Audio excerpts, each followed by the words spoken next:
From PNC Park in Pittsburgh, tonight it's game 2 of the 3-game series between the Pittsburgh Pirates and the Milwaukee Brewers. The Bucks a game and a half back of the St. Louis Cardinals in the National League Central Division. They're the new 2 Buccos, John Buck and Marlon Byrd. John Buck talking with Russell Martin and skipper Clint Hurdle. He will be backing up Russell Martin while Marlon Byrd is in the starting lineup. No surprise, Greg Brown along with Steve Blass. A lot of excitement with the 2 new Buccos on hand. Absolutely. You know, and it's kind of an interesting scenario this day and age, Greg, because players move around so much, and these players have moved around.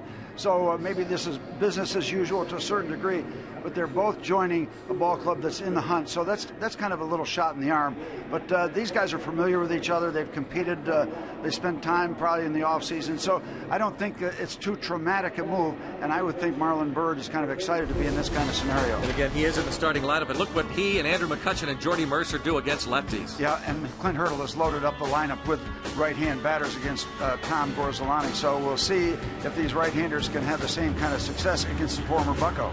And Starling Marte, currently on the disabled list, hopes to be back soon. He's the best hitter in the National League against left-handed pitching. Lefty Tom Gorzolani on the mound against Charlie Morton tonight, Steve. Yeah, and you know, we know the resume for Tom. He's worked out of the bullpen. He started. He's had some good starts. He had a very good start against Seattle 2 or 3 starts ago, but he got roughed up against the St. Louis Cardinals last time out. So we'll see how long a leash that Ron Renicky has for his left-hand starter. Charlie Morton has been terrific. Look at the efficiency, 83 pitches into the 8th inning, deep into the 8th inning against the Giants. One thing that has not been brought out a lot about Charlie, his control has been exceptional. That forces batters to chase borderline pitches downstairs. We'll look for that tonight. Control better than ever for Charlie Morton. Last 4 starts, his earned run average 228. So Charlie Morton takes the hill. Marlon Byrd in the starting lineup. Morton, Byrd, the Bucks against the Brewers coming up next.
toughest man to strike out in the major leagues, so he will certainly get the bat on the ball if you throw him a strike. And he shows bunt and takes a strike.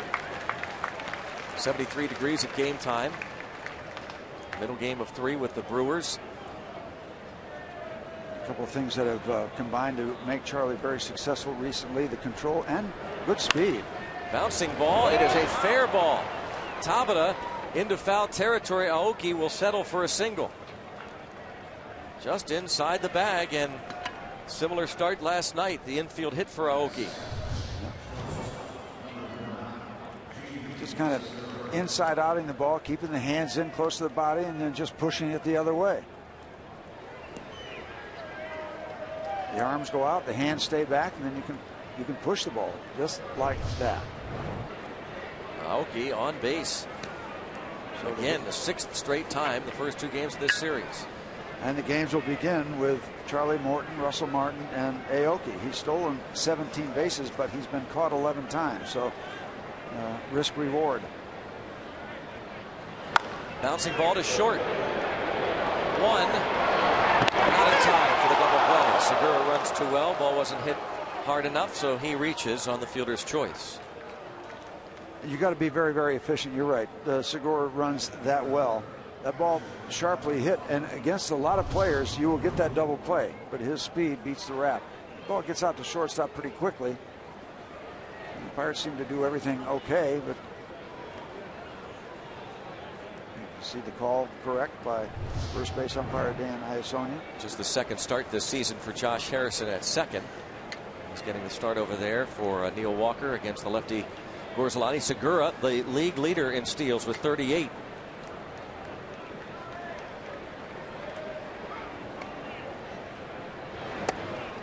And ball 1 on Jonathan Lucroy.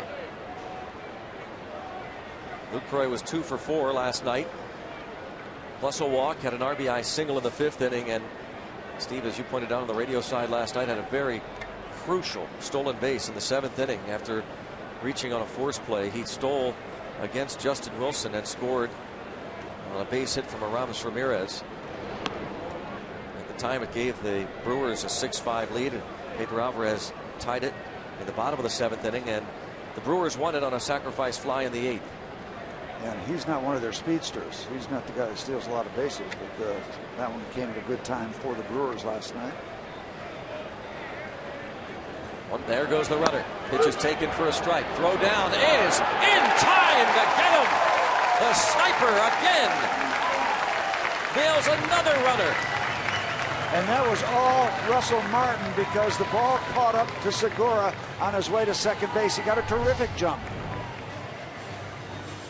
The 27th runner that Russell Martin has thrown out this season.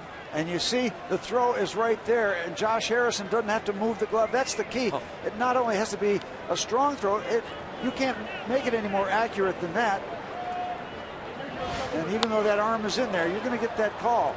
That play was so good from the catcher. 27 runners he has thrown out, most by any Pirates catcher since Jason Kendall threw out 31 in all of 2004. That percentage is absolutely terrific. If that throw is not right there, it's a stolen base. Everything is perfect. The quick release, the perfect strike to second. Well, and it is so tough when it gets down to those umpires making those calls when the tag is made up on the body. They're looking at the body where the tag is, the hand. It's just tough to kind of make your vision include the tag itself and where the hand is making contact with the base. But I'll tell you one thing, when the throw and the mechanics are that good from a catcher, you're going to buy some calls. You might have bought one there. It's fouled off. He's throwing out runners almost at a 50% clip now. That's incredible. You mentioned the 31% by Kendall. That's a good major league average. Very good. Very much above average. But 50% is silly. John Buck. Yeah, he can appreciate that. Yeah. That was fouled off at the plate. Well, that's what Charlie's game is. They're beating the top of that baseball down into the ground. Umpiring crew Jerry Davis is the crew chief, calling the balls and strikes for Charlie Morton and Tom Gorzelani. Dan Iasonia, the first base umpire, with Brian Knight at second. Mark Carlson at third. 3-2 on Lucroy. And another chopper. Pounding that ball into the ground. Ground chuck. And Jerry Davis is going to have to be on his toes. He's going to have a busy night because Charlie lives downstairs by the knees all the time. Not only throws the ball there, but with movement. So it's not only at the knees, but it's still moving downward. And Tom Gorzelani, who's not overpowering, will try to keep the ball down also. So Jerry Davis might be in the spotlight tonight. And he finally walks Lucroy, a strong plate appearance for the Brewers catcher. Check out the defense. Jose Tabata is in left with Andrew McCutchen in center, and Marlon Byrd is in right field. Pedro Alvarez, Jordy Mercer on the left side of the infield. Josh Harrison, Gabby Sanchez on the right side, and Russell Martin. You just saw him throw off Segura.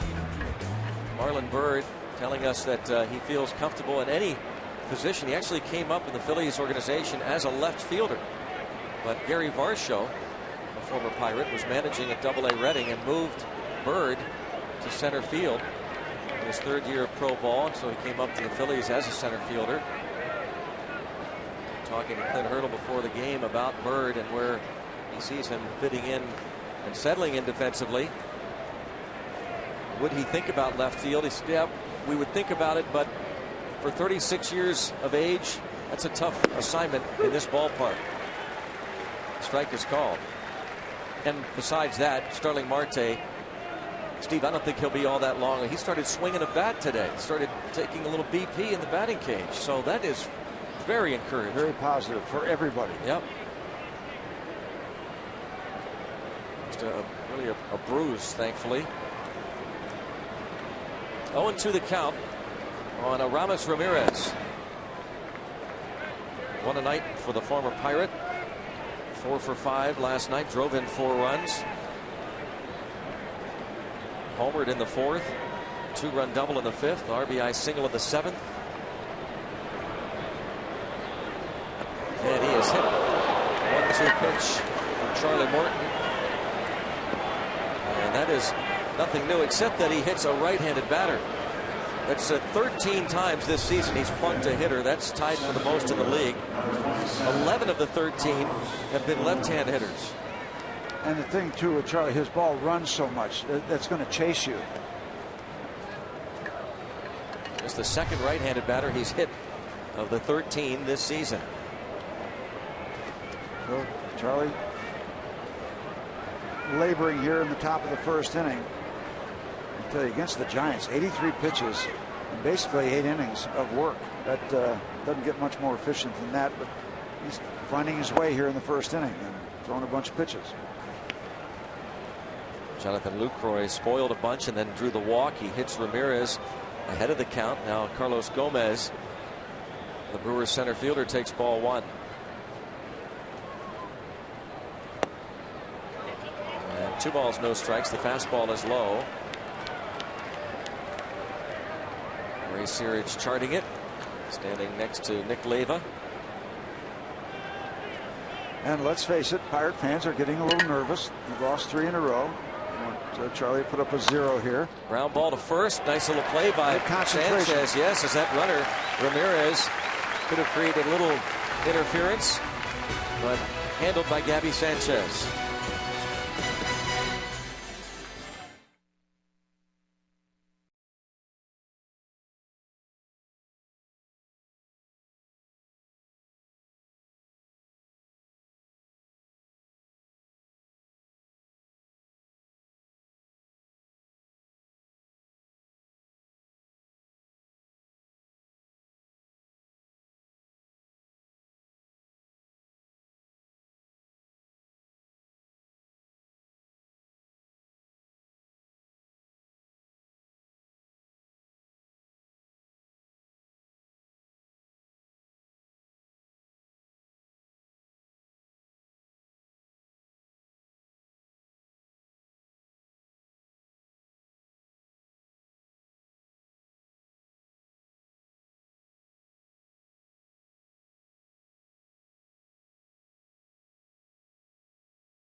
Top half. Left a couple men on base. The lineup for Clint Hurdle is brought to you by Toyota.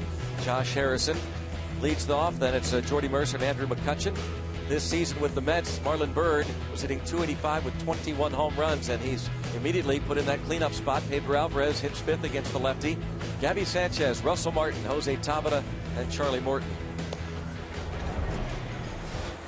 Friendly face, Tom Gorzelani. The years with the Pirates. Back in 2007, Tom Gorzelani made 32 starts and won 14 games for the Bucks, but he has been working in and out of bullpens ever since for the Chicago Cubs and the Washington Nationals. Get that hat on right. There we go.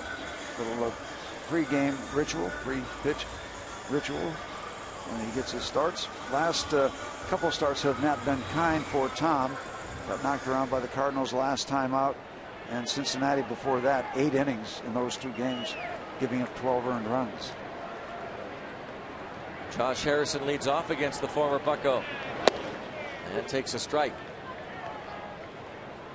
Starling Marte, as we said, was taking some swings in the indoor cage before the game today. So that's a first step. Grab a bat. Hit hard into center field. A base hit for Josh Harrison. On the second pitch, a single to center of Gorzelani. And Clint has loaded up the lineup with right-hand batters. Breaking ball out. Extends his arms and gets it back out of the reach of shortstop Segura. Bucks have action.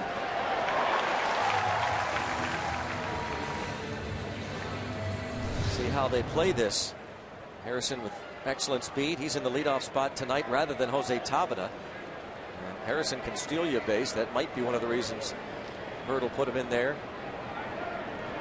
Didn't we hear the Pirate manager being quoted as saying there might be a little more action, the hit and run variety, run and hit? Press it a little bit without the speed of Marte available currently.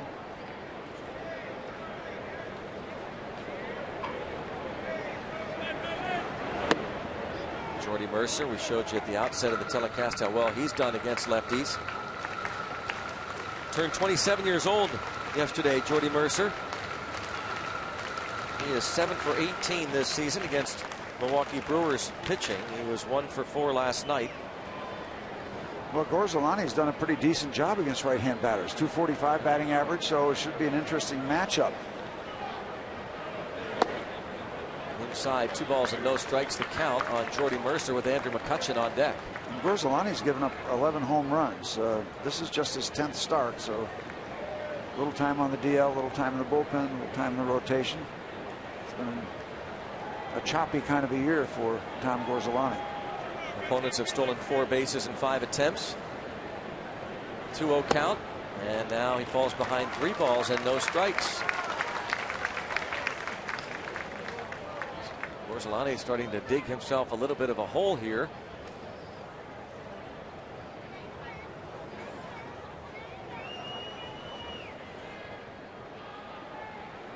Three 3-0.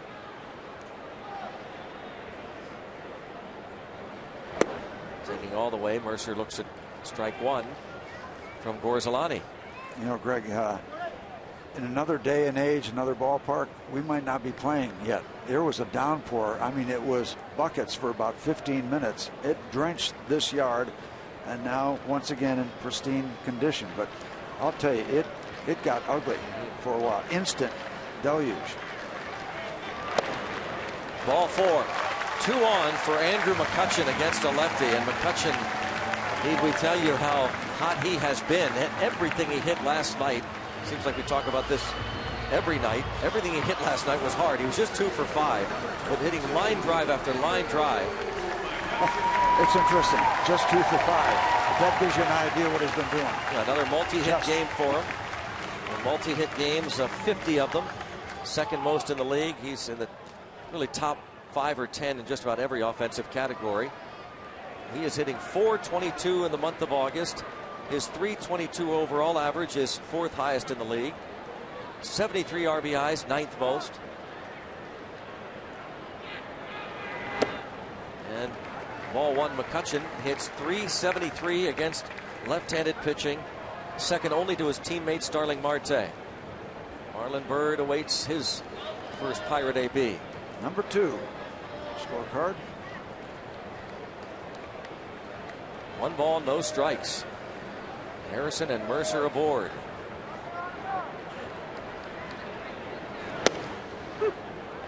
Fastball for a strike to McCutchen. A couple Pirate managers have worn the number 2. Fred Haney, Bobby Bragan. A lot of years ago, huh? Yeah, a lot of years ago. Yeah.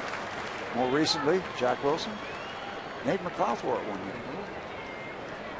My buddy Freddie Paytek. 1-1.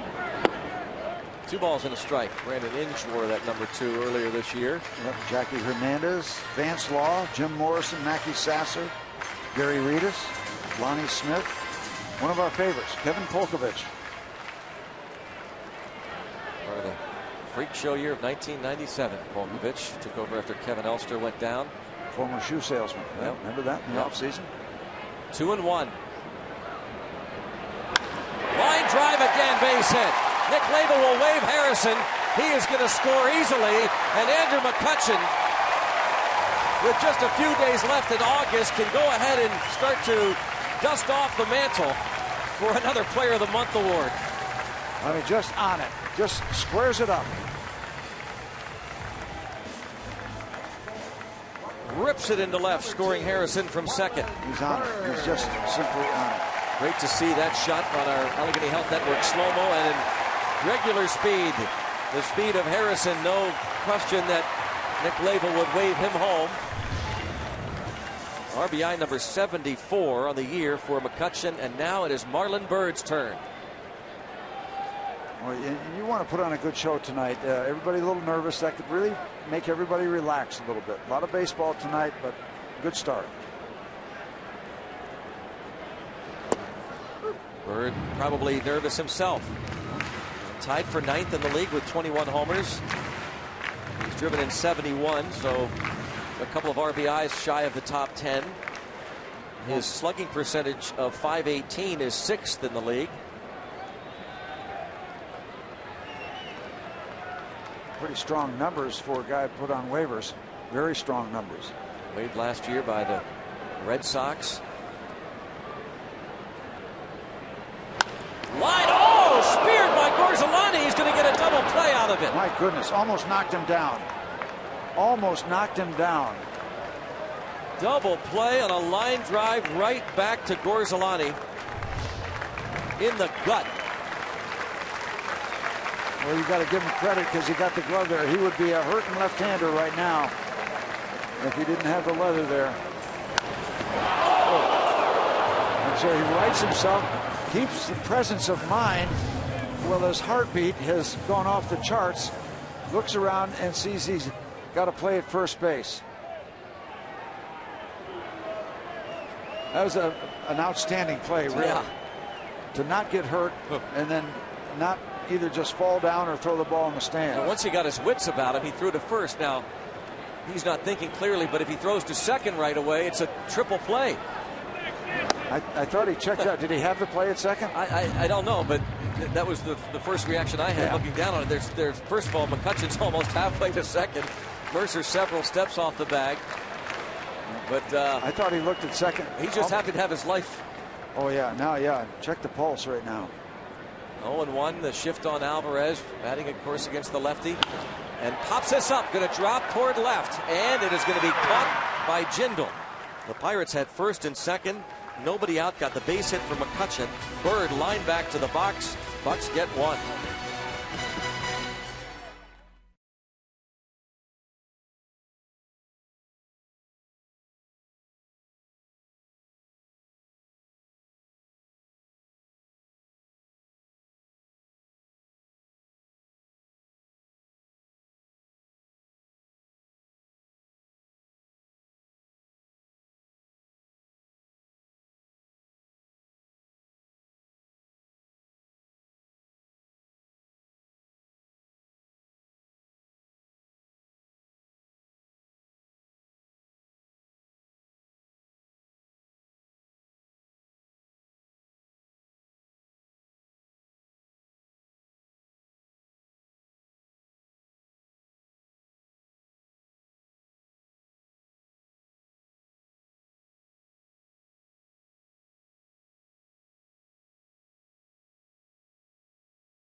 Sanchez, you'll notice right there, wearing jersey number 17. He switched this morning in order for him to give the number 14 to his new teammate, John Buck, a catcher. And it's actually the second time that Sanchez has given John Buck number 14. And John Buck has a very special attachment to that number 14, and that is in honor of his little brother, Paul, who passed away years ago. And that's why Buck wears the 14. When they were kids, John used to wear number 11, and his brother used to wear number 44. So Buck wore 14 to take one number from each jersey to do it. And it's always been a special number to him. Now, when Gabby Sanchez, when they played for the Marlins, gave up, he would switch from 14 and went to 15.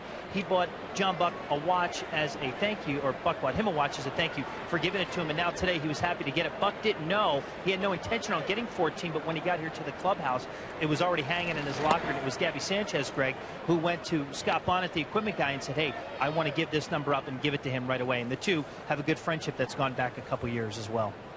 Yeah, it is. It's a great friendship, and neat that Gabby Sanchez, this ball's bounced to short. Easy play for Mercer. Gabby Sanchez took the lead role there, kidding with John Buck before the game. Said, this is the second time you've done this to him. And he said, no, this time it was Gabby being out front. Yeah, and I wonder if Gabby's aware of the responsibilities of wearing number 17, Bob Walk's former number. That is critical. It is. It is. I mean, it's something to be dealt with. Yep. You might have to sit Gabby down and tell him, the background of all that. You know what you're in for. Here's Scooter Gennett. He'll take strike one. Gennett off to a very strong start, hitting .324. 38 games, 2 for 4 last night. Slaps this ball to the shortstop, Mercer. And 2 outs via the ground ball. No surprise. We watched Gorzelani take that line drive and turn it into a double play. Charlie Morton took a line drive off his thigh, his last start Friday. The second batter of the ball game. Brandon Crawford lined one right back to him, but he handled that, stayed in the ball game, and we gave you those numbers: 7 2/3 innings, 1 run, 7 hits. Had a nice welt on his leg, but he also had the win after the Pirates beat the Giants Friday 3-1. Gorzelani able to make the play, get that glove up. You are very vulnerable after you release that baseball, and if you're around long enough, you'll get whacked your share of times. Well, the Pirates employ an overshift with Francisco. They have their second baseman Harrison playing a shallow right field, and Alvarez playing over the second baseman is normally stationed. Strike is called, 1-2. And really, you can credit Ron Renneke for a lot of the shifting you're seeing now in baseball. When Renneke came over from the Angels, oh, that just missed. 2-2. Good looking sweeper.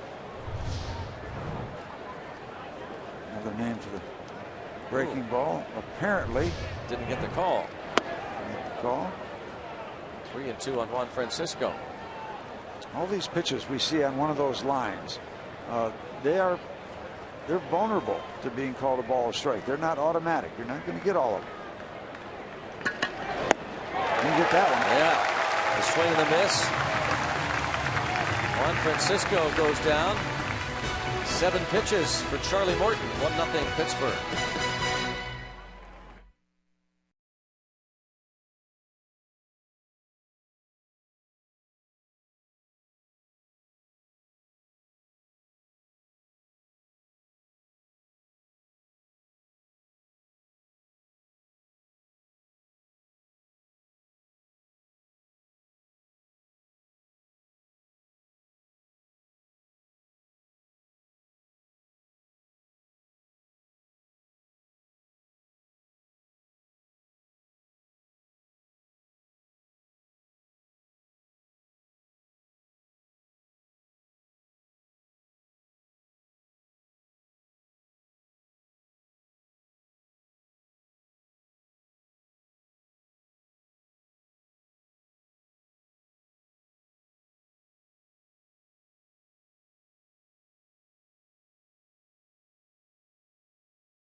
Baseball on Root Sports is brought to you by Toyota. Now's the time to go places with Toyota. Visit buyatoyota.com for special offers. And by PNC Bank for the achiever in you. Let's go Bucks! A new Pirates fan. Good to see it. 1-0 Pirates lead.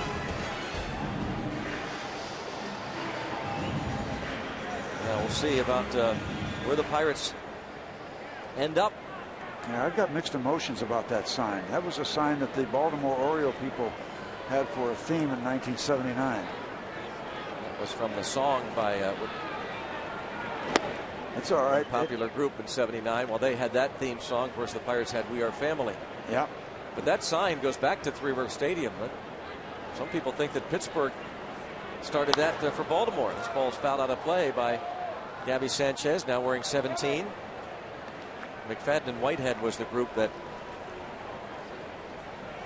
made that song a hit. Ain't no stopping us now. Of course, Sister Sledge. Yeah, the Sister Sledge. We Are Family. Yeah, she trumped everybody. 1 ball, 1 strike on Gabby Sanchez, pulled foul. Speaking of new additions, got a great picture of a new Pirate fan. Joey Robert Tarbe from Niles, Ohio, born August the 2nd. Thanks to Steve and Karen. How about that?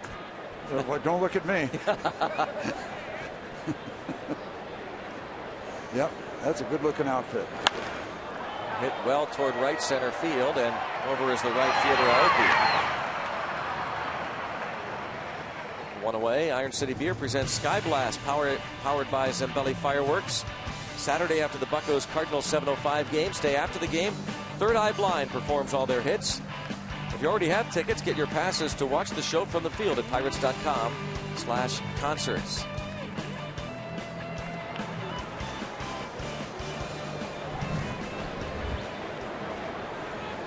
Middle game of the series here. Buccos and Brewers.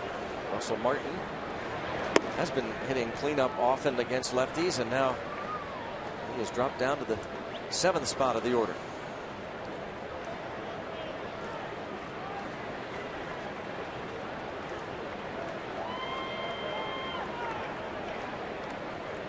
Batting average .241 on the season. And he hits a fly ball to center. It's Gomez.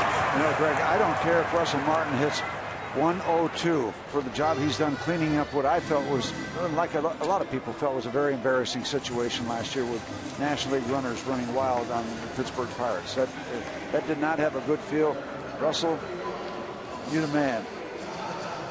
Pirates catchers threw out 11% of the runners trying to steal last year.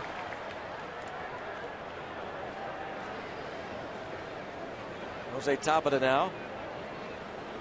Batting average of .269.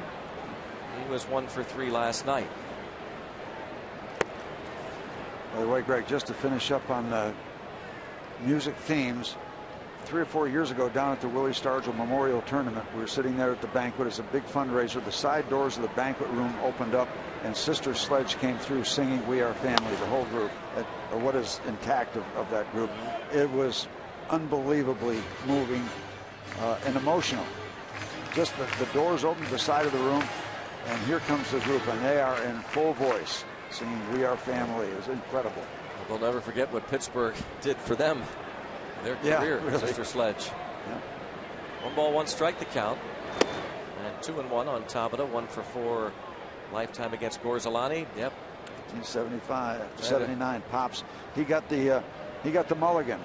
He got us to the World Series in '71. It didn't go the way he wanted to, but boy, you talk about cashing in on a second chance.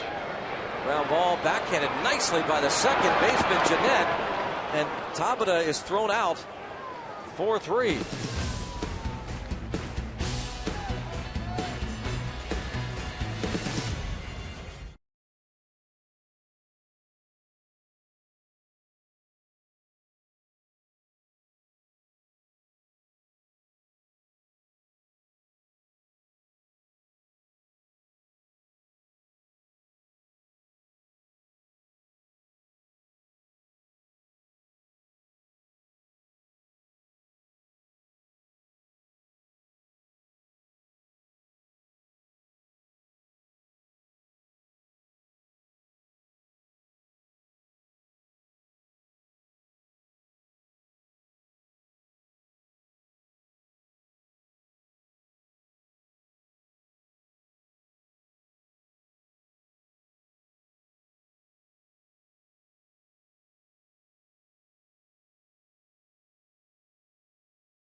Sports is brought to you by Barrel Automotive.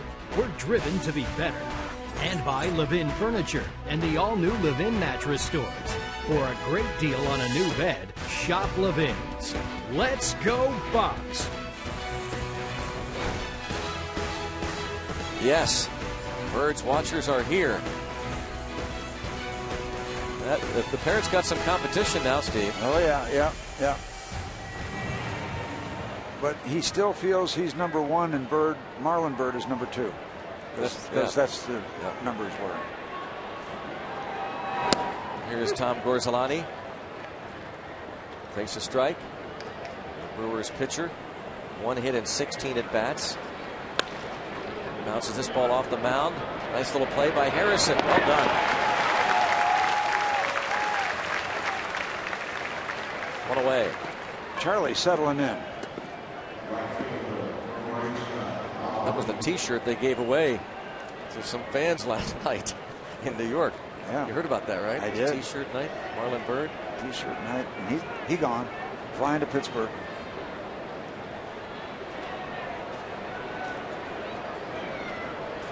That's going to be very creative sign material. Marlon Byrd here. Yeah, oh yeah. And John Buck.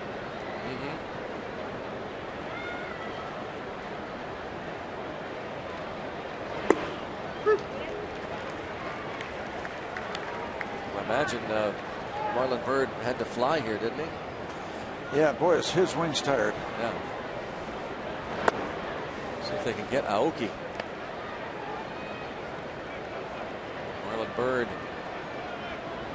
traded from the Mets yesterday with John Buck. I wonder if he knows Mark Fidrych. Do you think they've met yet? No. Those two.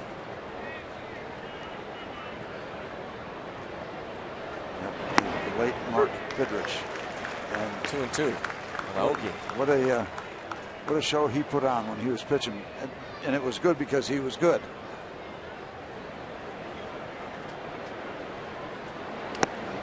And now 3-2.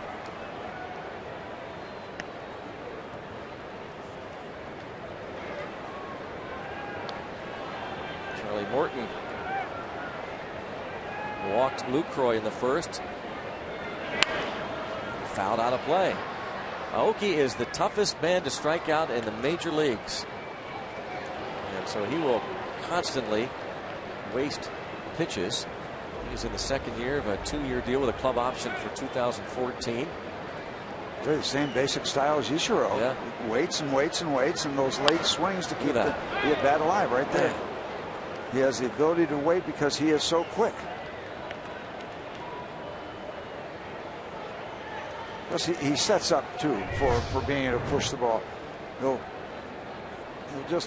just keep the arms in, the hands back, and the hands can release quick enough to make that late contact. Bounce towards short. A little hesitation. And Mercer gets a little bit of trouble getting a good grip on it. Let's go downstairs to Robbie. Well, guys, a second ago you talked about Marlon Byrd. He actually drove. He didn't fly here. What? He got the call when he was headed to the ballpark yesterday from Sandy Alderson, the Mets GM, said, hey, we made the trade. He went to the ballpark, cleaned out his locker. Then he went home. Took him 4 hours to clean out his place on the Upper East Side of New York. Then he got in a car, hit the turnpike, and came out here. Got in at 2 in the morning last night. John Buck left about the same time as well. So both guys were almost parallel in their drives out here. So not a long night's sleep for either guy. But he drove, and the Bird did not open up his wings to get here. So the first flight will be the next one to Milwaukee for the next road trip, okay? Well, Robbie, as you know, and as Pirates players, many of them have known already about Marlon Byrd and John Buck, and people talking about clubhouse chemistry, which I think is one of the most overrated terms of all time. Guy come in and produce, it helps the chemistry, right? What they do, but chemistry is a result, not a cause. These two are just really good character people, and it's something that Neil Huntington really works hard at, bringing the good people into the clubhouse. That's secondary to talent. Agreed. Ball and 2 strikes. Chemistry is a result, not a cause. No question. And John Buck and Marlon Byrd hoping to help this Pirates team win the National League Central Division. Started the day a game and a half back of the Cardinals. The Reds 4.5 behind. Bounced to short. And Charlie Morton getting a lot of ground ball outs.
Grilli threw a simulated game today here at PNC Park, threw 25 pitches.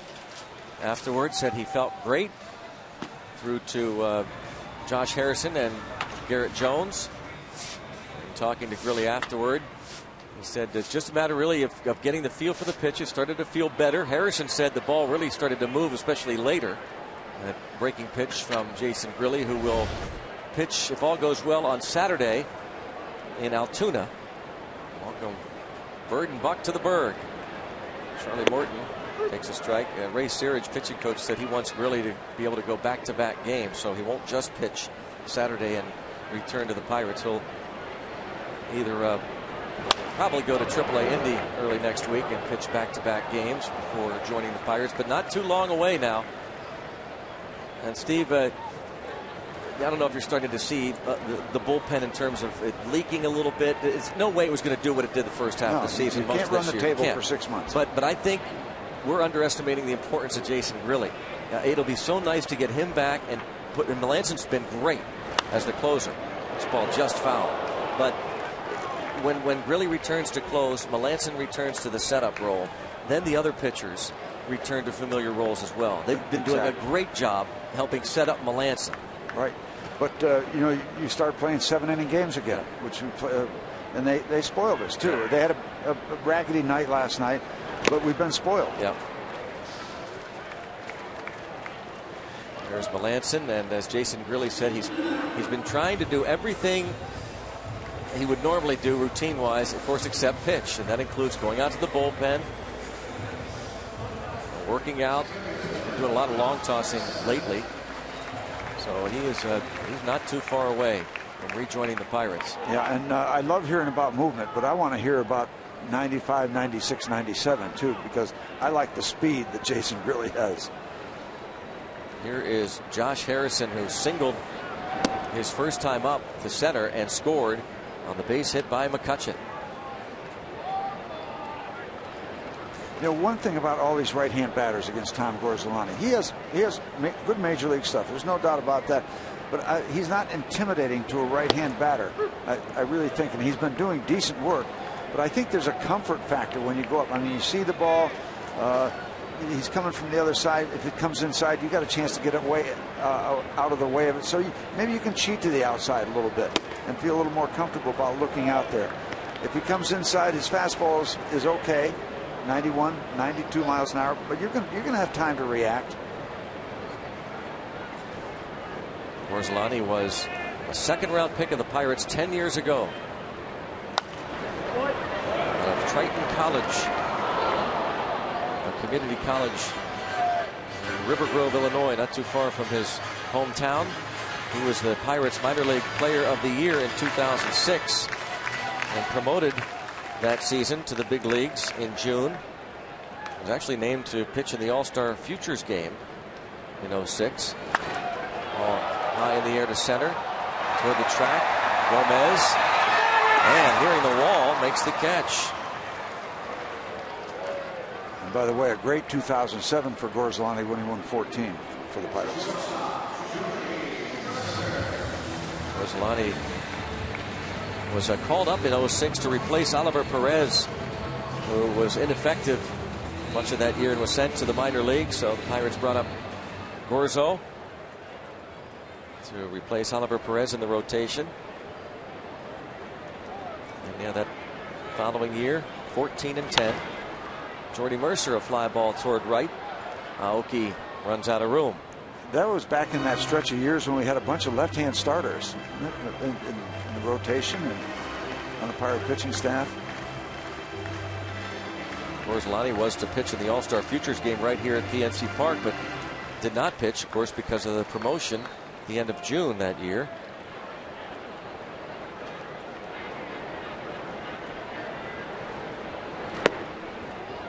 One ball, one strike. Gorzelani was traded to the Chicago Cubs summer of 2009 along with John Graybo. The Pirates got 3 players in that deal. 2 are no longer playing ball. Kevin Hart and Jose Oscanio, the pitchers. The other just flied out to the wall in center field, Josh Harrison. 2-1 on Mercer.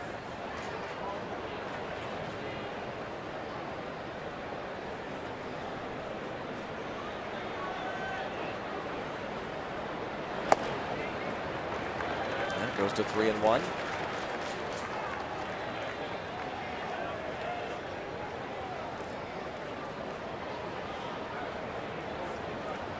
Balls, 1 strike to count. Gorzelani, 10 starts now this season. He was signed as a free agent by the Brewers in December.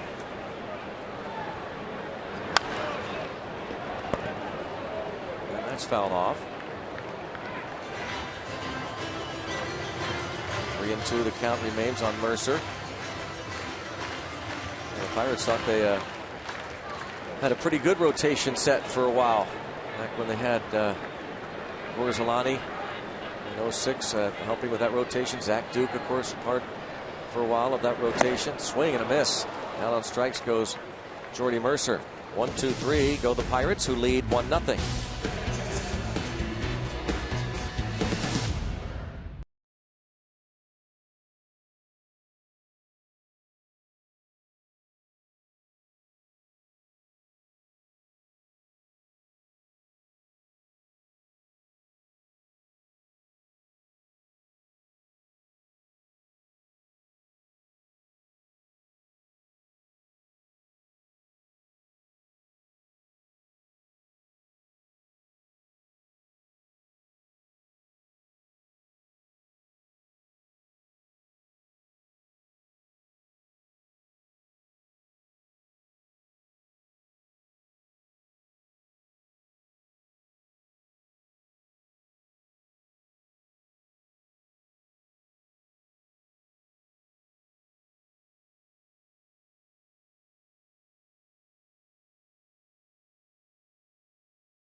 Town. A.J. Burnett modeling the T-shirt you'll receive Friday night, courtesy of Remax. Get to Federal Street before the game for the Budweiser Block Party, local live music, and, of course, you get to meet John Wehner at the Budweiser Bar this Friday. That's right. Go to Pirates.com/Free Shirt Friday. I mean, the heck with a T-shirt. Come out, meet John Wehner. Spend a night with John Wehner watching Pirate baseball. Now, the thing about it, he's going to be out there at Federal Street before the game at the Budweiser Bar, right? Okay, but invite him to go out to the Hall of Fame Club, the Rivertown Brewing Hall of Fame Club, and it's his favorite place to watch a ball game. Exactly. It really is. Yeah. John, tell you a little bit about his career going to Western Pennsylvania Hall of Fame. That's right, the Hall of Fame, and that's where you see. Take the Rock. Yep. To the Hall of Fame. That's the Hall of Fame Club. That's where John Wehner belongs. And he likes the theme. Yep. So get his autograph, say hello before the game Friday, and then make sure you get him out to the Hall of Fame Club. And there's a line drive caught by McCutchen at great speed, sprinting toward left center field. Jonathan Lucroy is the first out recorded via the fly ball or line drive. And 7 ground ball outs for Morton. That's a signature for Andrew. I mean, him just kind of cutting the gap, cutting the angle, outrunning the baseball. Watching him in full flight, going to get a baseball in the outfield, or going from first to third. Nothing prettier. Yep. Gold Glover last year, and he's really having a different late summer than he did last year. This ball easy into right center field. Last year, Andrew McCutchen hit, I think, 252, if I'm not mistaken, in August. Didn't have a real good September. He vowed to change it this year, and he's sticking to his word. He finished third in MVP voting last year, but a lot of folks nationally talking about this guy being the leading contender, perhaps, for MVP in the National League this year. I'll tell you, you come to the ballpark, you cannot get enough of Andrew McCutchen, whether he's got a bat in his hand or a glove in his hands. A thing of beauty. That's his space out there. He's a baseball player.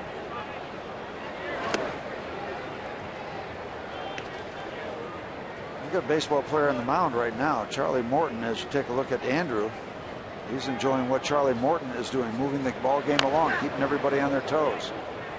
It's a great promo. We've seen a lot this year. A lot of the national telecasts MLB put together has McCutchen in his locker. Have you seen that one yet? You'll start to see it a lot now. But toward the end, he said, I played to bring silver back to the Steel City. Yeah, I have seen that. Yeah. Yeah, they have that group of players. I play for, I play for, and Andrew's right in the middle of it.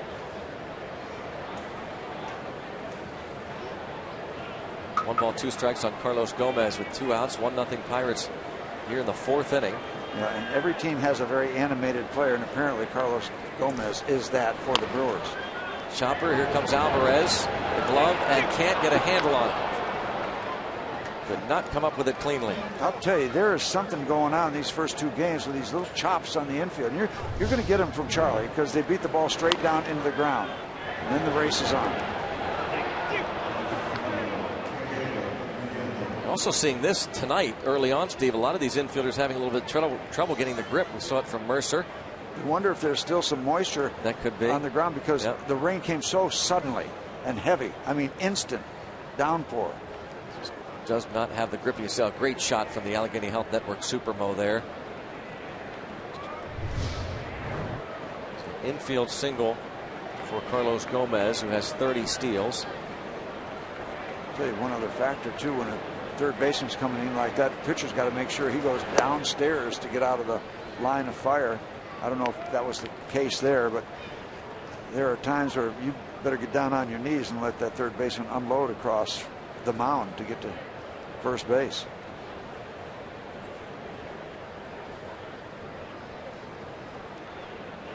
Caleb Jindal takes a strike. He bounced out in the 2nd. Caleb, you don't see many Calebs, do you? Major League Baseball. No, you don't. Last time I saw Caleb name in the movie, an old movie, 7 Brides for 7 Brothers. They had 8 brothers alphabetically. You can only see it on cable now, can't you? Yep, Caleb. Yep, Caleb. 2-1 on Caleb Jindal, who will turn 25 years old on Saturday.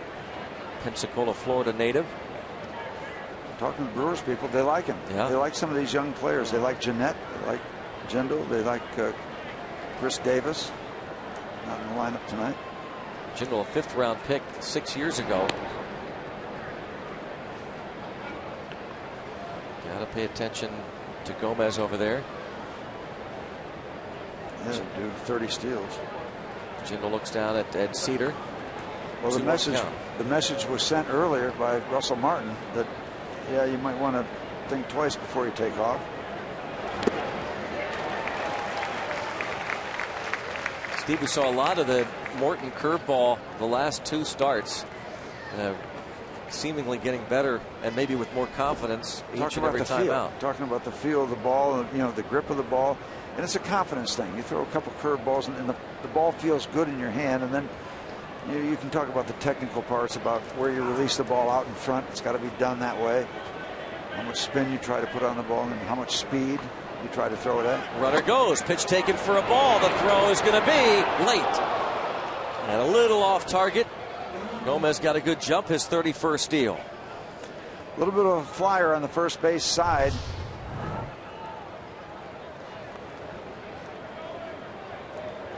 And that throw upstairs.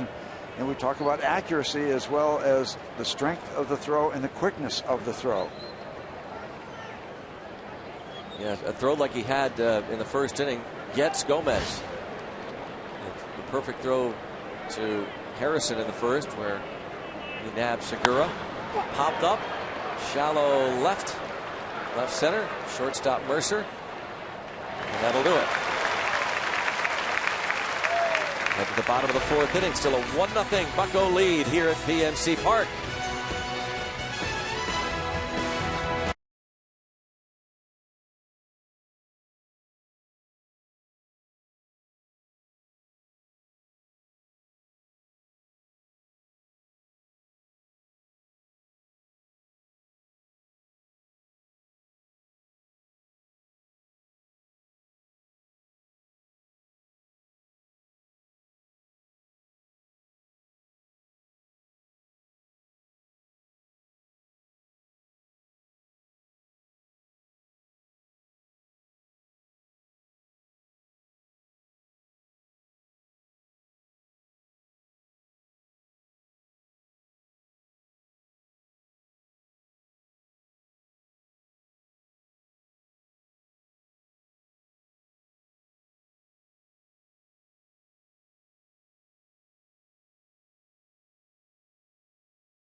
Extra Mile Index, the active players with the highest on-base percentage in a single August.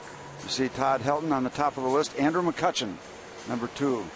Giambi a couple times. David Wright. Andrew McCutchen right there with Todd Helton. And that includes his base hit in the first inning. What an August. What a year. What a season for McCutchen and the Pirates and their fans.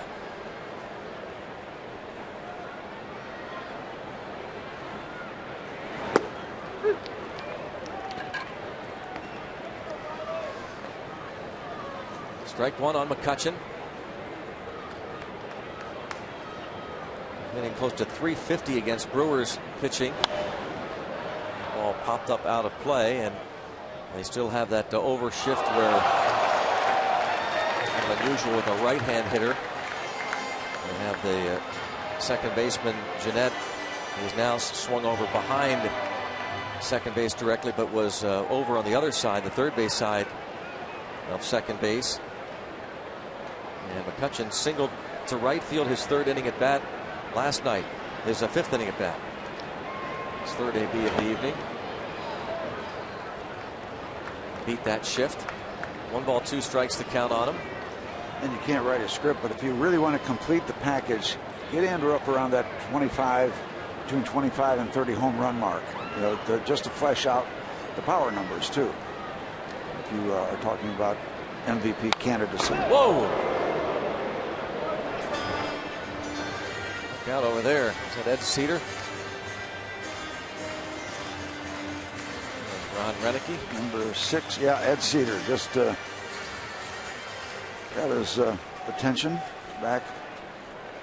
Ron Renneke went and got the white towel. Yeah, surrender.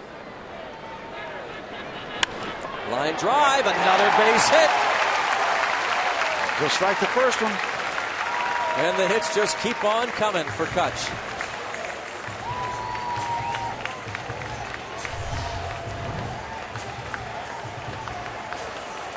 Ball inside on him, was able to keep the hands in and just kind of push it over the shortstop. Now you got a 1-0 ball game, so you get away from the individual Andrew McCutchen scenario and see about maybe stealing a base and getting the Pirates back on the board after a very promising bottom of the first that went up in smoke with that really scary double play that Tom Gorgosолani was able to pull off. First at bat for Marlon Byrd. Smoked it right back to the box. Turned into a double play.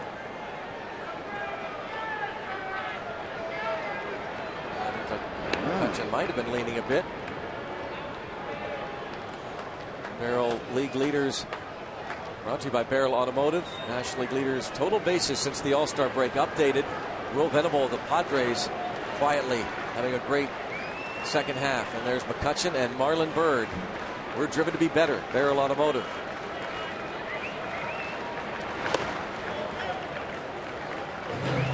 You look at Byrd and think a little bit about El Caballo. Remember for the Astros, who am I thinking? Carlos Lee. Yeah, Carlos Lee.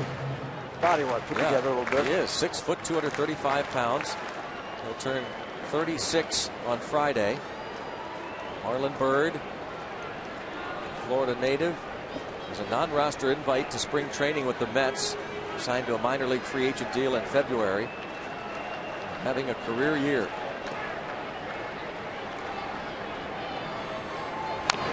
Fouls this one off. Byrd, because he was released last summer by the Red Sox, needed to go out and play somewhere. So for the first time in his career, he went and played winter ball and hit .318 with 16 homers for the Mexican League champions Culiacan. Drove in 46 runs. And talking to him today, asked if he was tired at all. He says, "Oh no, I'm as good as I've ever been." He's been playing since September 27th, continuously, without a break. But, he said the thing is that when I went to spring training, I didn't have to worry about kind of getting into shape like I have every year. I've kind of coasted through the spring. That was a concern talking to Mets folks when Pirates and Mets met earlier. They were wondering whether Byrd, when he played all these games through the winter, might be tiring, but that's not the case according to Byrd himself. Wouldn't you like to have him have an introduction to Pittsburgh Pirate baseball like Sean Dunston did? Remember? Man, yeah. The 2 home runs his first game as a Bucco back in 1997. That was a freak show year. Yeah. That was quite a night. Oh, quick move over there, but McCutchen gets back.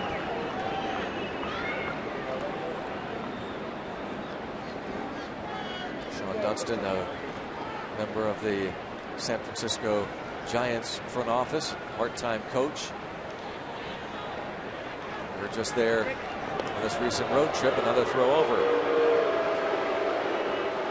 I tell you, our fans are getting the reputation for having that personality. They don't want anybody messing with our base runners. Well, we saw that when we were in San Francisco and San Diego. They did it's very similar. They just don't like it. not to mess with our base runners. Stop it.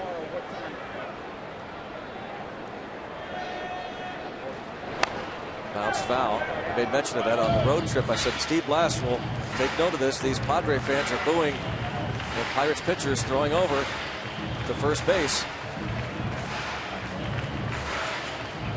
They just do not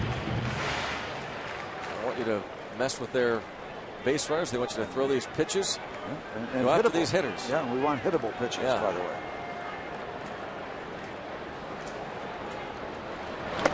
Two and two. That almost got a piece of Marlon Byrd. 2-2. Also asked Byrd about the dimensions here. Tough for a right-hand hitter. He said, wait a second, I just came from Citi Field. He smiled. He said, I like it. He said, it just means to me doubles turn into triples.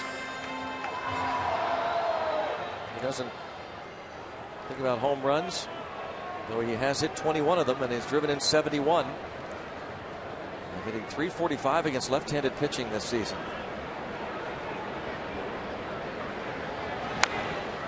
Still 2-2 on Marlon Byrd. Gorzelani just trying to pound him down and in, and now he's staying alive.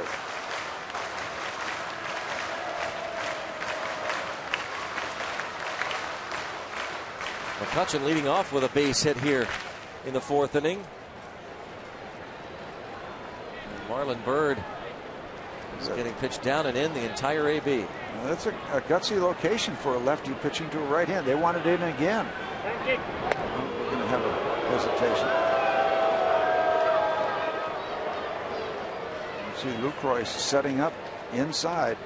That's when you got confidence as a pitcher that you can work in there and not lose that ball back over the hitting zone. If you miss, you're going to miss in instead of out over the plate.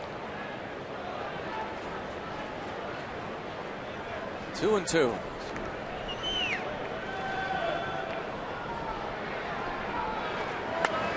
And it stays 2 balls and 2 strikes. Marlon Byrd making it tough. And Tom Gorzelani, he is 3 for 10 lifetime against Gorzo. And again, Tom Gorzelani has good stuff, but again, putting hitters away. You know, they have that little extra you can reach back and get. That's why the fireballers have that little kind of ace in the hole. They've got that extra heat.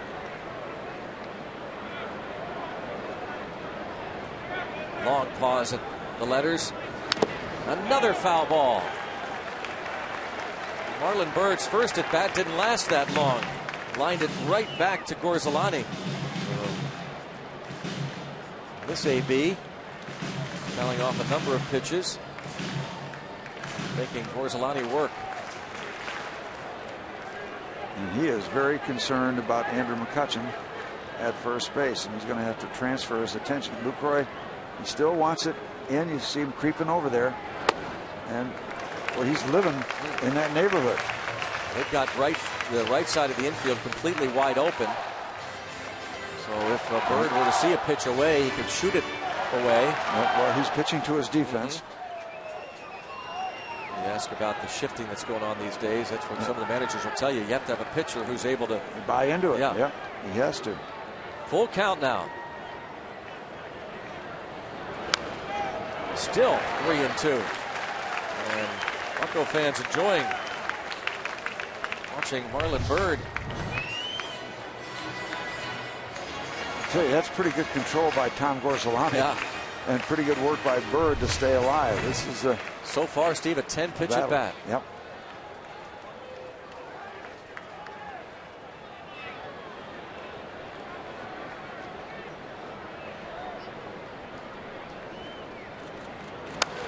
And pulls this ball foul. Deep but foul. I'll tell you, if he throws a pitch on the outside corner, both the batter and the catcher might not be able to get to it. Right. And this is a conditioned reflex.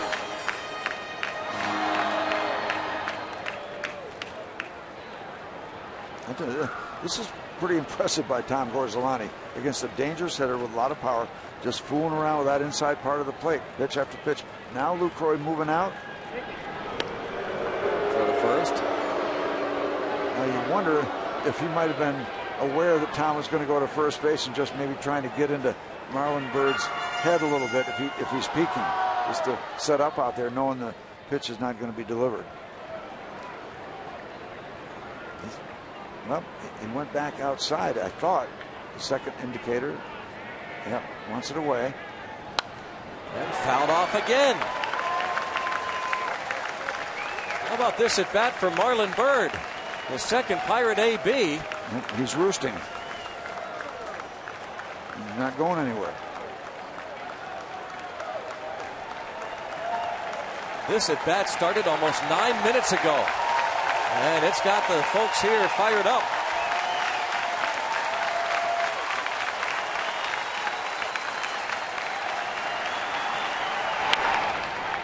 Bounced foul. Now, very seldom do you hear a crowd of this size get revved up and nothing's happened yet. 13 pitches in this at bat. Lucroy's going out and said, hey, what do you want to try next? Greg, be also giving Borzolani a little bit of a rest. Yep. Just want to say hello to Patty Fern from Bloomfield. How about that? Patty Fern from Bloomfield, great Pirate fan, listen to all the games. She is enjoying our broadcasts. And Jeannie Donatelli, one of the great ladies in the Pittsburgh Pirate organization for 1,000 years, working for Joe Brown, now retired. But Jeannie, thank you for that heads up. And hope Patty Fern from Bloomfield is enjoying her buckos. Speaking of great ladies that worked in the organization for many years, Sally O'Leary, hope she's enjoying the game, thinking about her. 3-2 the count on Marlon Byrd. The 14th pitch of this at bat is on its way. Struck him out. What a battle. And listen to the ovation for a strikeout. You don't hear that very often either. He finally comes out over the middle of the part of the plate, a good hitting area, and gets him, maybe because of lack of familiarity. Byrd has struck out 125 times this season, by the way. That is tied for 7th most in the National League. And Pedro Alvarez leads the league in that department. Having struck out 161 times. He flied to left in the first. Funny, we didn't hear that very much about Marlon Byrd when the trade was announced. That part of it.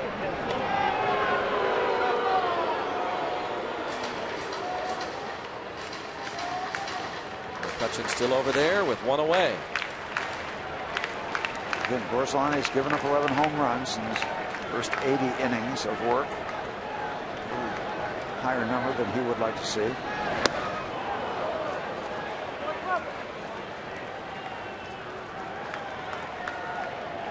They had to repair the right field foul pole after the home run hit by Pedro last night. It had to do some damage.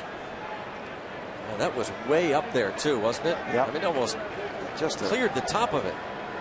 Might have hit that ball as hard as he's hit a ball this year. It's 90 feet from the field level, by the way, that foul pole. 90 feet straight up. And this is 320 feet away, the wall, and almost cleared everything. Would have been in the river. That is a line drive shot. League leading 32nd home run. There goes McCutcheon. Taken for a ball. He can stand, and he will.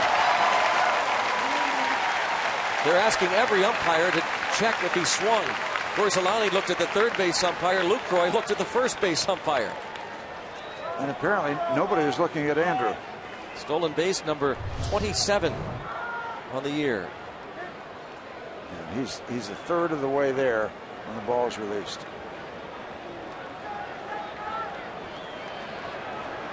Right away you see the home plate umpire Jerry Davis checking with Mark Carlson. 1 ball, 2 strikes. Shot, diving stop at second, it's shallow right. What a play by Jeanette. What a sensational play by the rookie second baseman playing a shallow right field, Scooter Jeanette. Nobody appreciates that more than Tom Borzolani. And this ball was smoked. How about this? On the backhand side in right field. And then gets up the long throw. Pedro trying to buy the call because he feels like he deserved a base hit. Either way, he hit the ball in the effort, but his safe sign doesn't coincide with Dan Iasonia. Wow. This is ironic, too, because last night he smoked 2 balls that beat the shift. Yeah. On either side of the second baseman. Allegheny Health Network Super Bowl. Yeah, you will see this play a good bit the next couple days. Some highlight shows. Ground ball right side, and this sneaks through. Pedro Alvarez rips one that is stabbed by Jeanette. This roller eludes the second baseman, and it's 2-0. Go figure.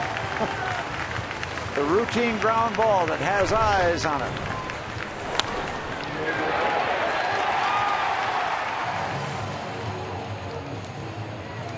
You see the second baseman way up. Jeanette way up towards second base. Gorzelani figured he'd have somebody near there. See his reaction. Although if Jeanette's in closer, that ball it's even more obvious that it gets through. I tell you, there's got to be times when a pitcher throws a pitch, the ball is hit.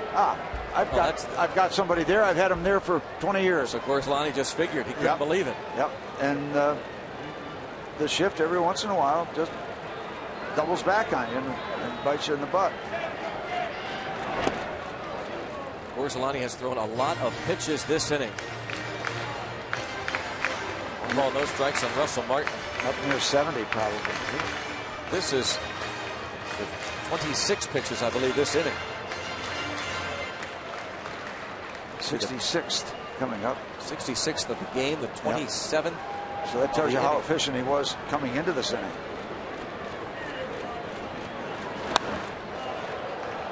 Most of those, Marlon Byrd, despite a strikeout, 14 pitches. And so this is a lot of work from Gorzelani. There's Marlon Byrd.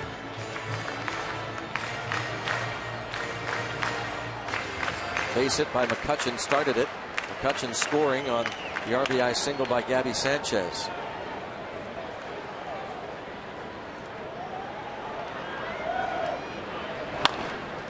Bounce towards short for Segura. Pirates get one, and after 4 innings lead 2-0.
Is brought to you by 5-Hour Energy Shots and by Day Automotive.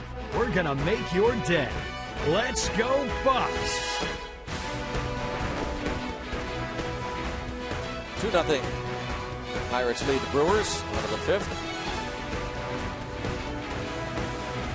On the Banks of the Allegheny. The Buccos and Brewers meeting in Game 2 of the 3-game series. Tomorrow, Garrett Cole against Ivani Gallardo. And then the Cardinals come in for 3. Francisco Liriano against Shelby Miller on Friday. A.J. Burnett faces Lance Lynn on Saturday. And Pirates have not announced who will pitch on Sunday. Good news, Wandy Rodriguez, Dr. James Andrews, pretty much confirmed what the Pirates doctors have been saying. Yes, it's a forearm discomfort, but as long as it's okay with Wandy, he can continue to pitch, and maybe we will see him after all in September. That would be big.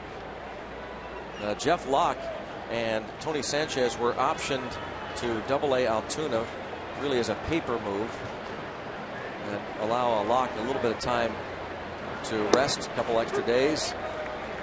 They'll return to the big league club after the rosters expand and when Altoona's season ends. What's that, next Tuesday? Tuesday. Scooter Gennett with a truly unforgettable play in the bottom of that 4th inning, robbing Alvarez in shallow right as a second baseman. Yeah, you don't see a lot of backhand plays going 4-3 from right field. And lines it to Harrison. So he robs one and essentially is robbed of a hit of a liner.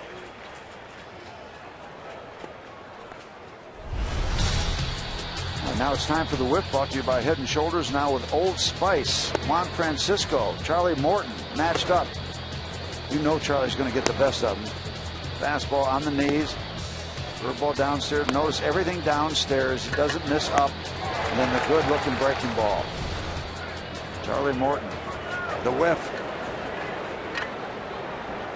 There's one whiff tonight. And there's a fly ball to shallow right. That's going to drop for a hit. And they had Josh Harrison out there in shallow right, but into right center.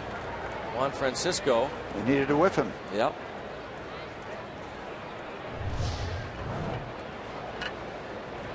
See the setup. We're set up to have him pull the ball a little bit more.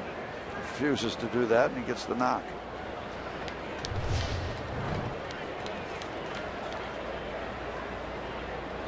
The 3rd hit tonight for Milwaukee. Tom Gorzolani going to try and bunt the runner over. Rolls it toward first. Sanchez to Harrison, 2 outs. Sacrifice for Gorzo.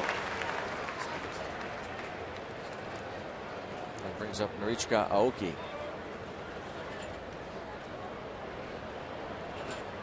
Aoki 1 for 2.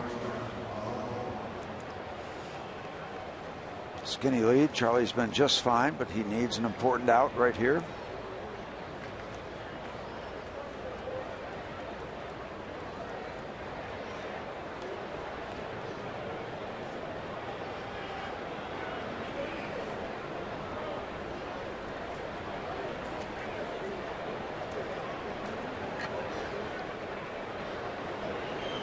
Nothing Bucks.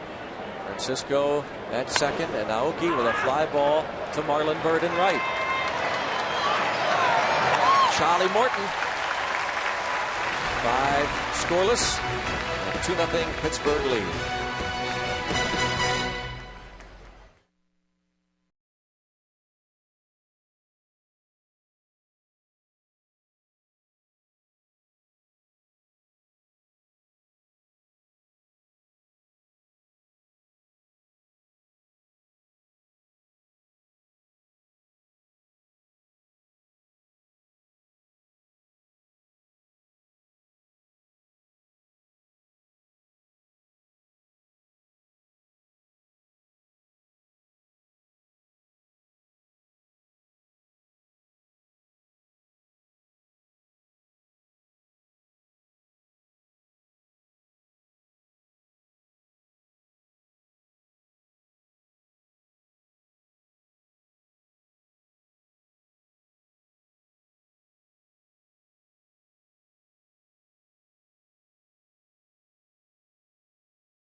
to do. We have to do it. And keep in mind, just the other Monday night, the Reds were out in front 4-0. Yeah. But boy, they really did jump on Adam Wainwright, huh? Yep. They both have the day off tomorrow, as the Cardinals will be in Pittsburgh, with the Brewers in town finishing up this series. And then we gave you the pitching matchups for the series that we don't know about Sunday yet. And that, I don't care what happened tonight. It's not all bad to miss Adam Wainwright. Agreed.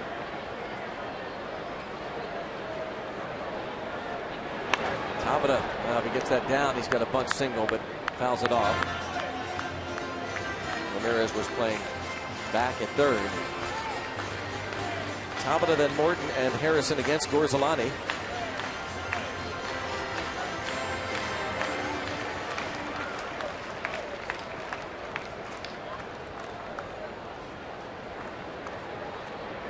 Tabata's first at bat was a ground out to second. A pretty nice play by Jeanette, but when Tabata was reaching first base, seemed to slow down rather than run through the bag. It was kind of odd whether he kind of assumed that Jeanette was going to make the play. I think if Tabata had to do it over again, he would just continue to sprint through that bag. But Jeanette's been impressive first 2 games of this series, and as Steve said, that the Brewers are impressed by their young players that we've seen. Jindal and Jeanette. And usually when a player has that kind of play in front of them, these guys love to beat out those balls and get that base hit when they haven't. They smell the hit, don't they? Oh, they do. They do. Whether they've just chopped it somewhere or hit it hard and somebody makes a good defensive play to get the glove on it. In the air to right. Pretty well hit. Aoki toward the wall. Off the wall. Tabata has 2. He wants 3. Here's the throw. He is in there with a triple to start the bottom of the 5th. That's the way, Jose. And what a lot of carry that ball had on it. It looked like it might be warning track, but just kept on going. Strength to the opposite field. And when he gets to second base, that turns it into a different gear. Now, once again, it might have been a little bit easier if there's a lot of speed between first and second, but it ends up well as he gets into third base. Lead off triple. Good stuff. And Charlie Morton trying to bring him home.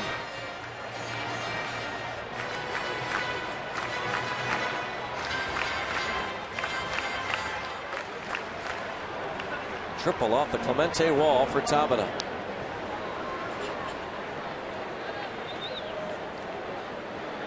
Infield in, of course. Charlie Morton has 1 run batted in. And they're trying to help him out now with the infield in. 4 in his career, 4 RBIs. 1 ball, 1 strike.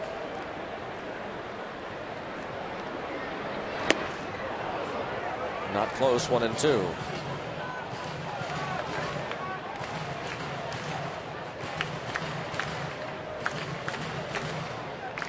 We always check out that pitch count. Gorzelani has not thrown more than 95 this season. This will be his 75th pitch of the night. Here we are in the 5th. And 2-2. Earlier, Steve was talking about all the lefties the Pirates had in their rotation back when Gorzelani was a rookie in 2006. Gorzelani, Zach Duke, Oliver Perez was replaced by Gorzo, but Paul Mahalam, of course, part of that. And even in the bullpen, Mike Gonzalez, Damaso Marte, John Graybo, and stabbed again by Gorzelani. This one not hit as hard as the liner by Bird in the first, but he gets it out here in the 5th. Tom holding his ground on the pitcher's mound. Yeah, and that one hit so much off the handle he could adjust. It's still awkward because the adrenaline's going and you're just got a lot of things that you're thinking about other than the ball coming back at you. You cannot be thinking and be preoccupied with a ball that might come back at you. Just can't think that way. But just going back to that rotation, kind of rare that you have 3 lefties in a starting rotation. Now you got a guy that handles the bunt here. Could you consider a squeeze play? Now, we've seen the Pirates squeeze with Harrison before. Now Buck went out there to talk to Gorzo. Swinging away. And you see the Brewers infield, they're all shortened up. But if a squeeze play is executed properly, there's no defense against it. You get the ball on the ground and the guy breaks properly. Check in with Nick Leyva. Clint Hurdle does like to use that squeeze in these situations. Once they're ahead of the count, they could pitch out, could forward it. Not using it, not needing it, because Jay Hay singles into left center field. 3-0 Pirates.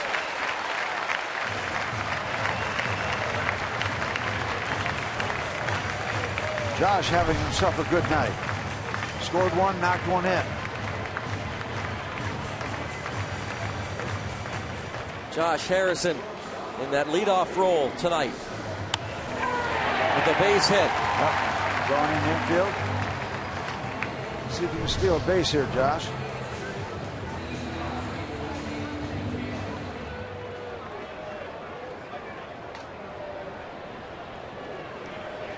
Tom will throw over there. No, not this time.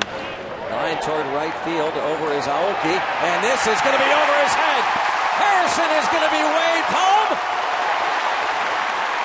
He will make it without a throw, and a double by Mercer. And it's 4-0 Pirates in the fifth. Don't need him to steal second base. He'll make the entire trip. Ball really carrying to right center and right field. This ball had a lot of carry to it. That should activate the Milwaukee bullpen. Aoki goes over and realizes he can't get to it. Josh, with his speed, easy trip to home plate. Well, Steve, you look at the approach of the Pirate batters tonight as Harrison going to score without a throw. You look at Harrison's 3 at-bats. He's hit the ball all 3 times up the middle. Jordy Mercer puts the ball in play the other way. Andrew McCutchen, of course, has lined 2 balls into left. Gabby Sanchez, 2 hits to right field. The RBI single. Where they're looking for Gorzelani perhaps to turn the ball over. Remember in those days of the Duke and Mahomes kind of those sinking fastballs. Turn the ball over, get that ball to run away from right-hand batters, and you got to go with it. Tabata, his 2 balls in play, hit the other way, including the triple off the wall. So Jay Bell has to love this. Jay Bell and assistant hitting coach Jeff Branson, the approach of the Pirate hitters tonight. This ball in the air on the infield. Jeanette. And they finally retire McCutchen. Jose Tabata tripled off the wall to start this fifth and scored on the base hit by Harrison. Tyler Thornburg loosening. What you'd love to have somewhat of a semi-laugher just to clear the air, just to settle everybody down, and they're heading in that direction. Certainly haven't gotten there yet. 4 runs is nothing with any finality written on it.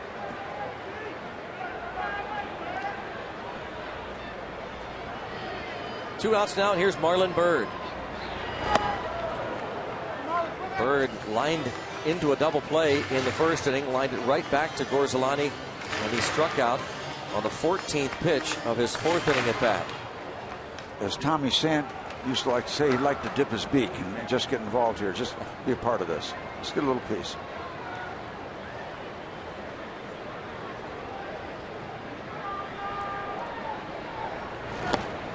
Byrd in the hole 0-2.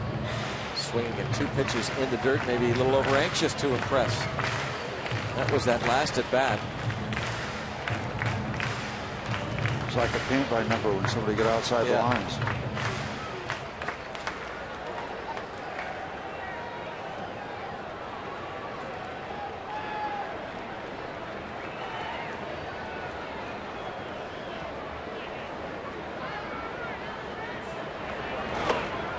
Gorzelani strikes him out this time on 3 pitches, but the Pirates get a couple.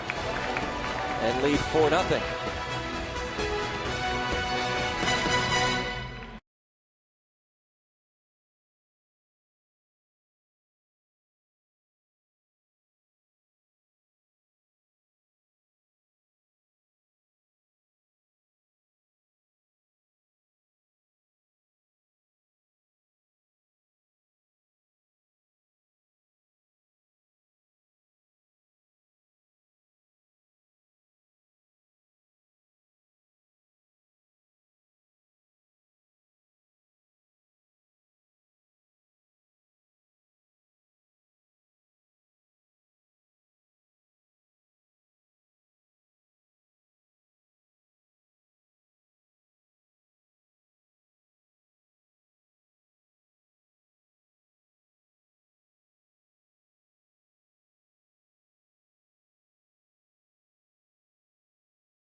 Sports is brought to you by 5-Hour Energy Shots and by Day Automotive. We're going to make your day. Let's go Bucks! It is 4-0 Pirates. On to the 6th inning. A bunch of storylines here in this game. Certainly the Zoltan Z being flashed throughout PNC Park, but Charlie Morton just continues his role. Marlon Byrd making his first start, and even though he's 0 for 3, I guarantee you Clint Hurdle will talk about that 4th inning AB that maybe led to Gorzelani tiring. Certainly will eventually lead to an early exit for Gorzo as he approaches 100 pitches. Andrew McCutchen, 2 solid hits, a 2-hit night for Harrison at the top of the order. Now, this is something interesting to me as a former pitcher. Through the first 3 innings, everything on the ground. Now the ball going up in the air a little bit, and they're outs. Doesn't mean anything. No, it doesn't mean a darn thing. It's just it gets your attention because you don't want Charlie coming upstairs too much. But it ain't broke, pardon the expression. It is not broke. Doing just fine. 3 hits, 5 scoreless. There's a ground ball. Yes.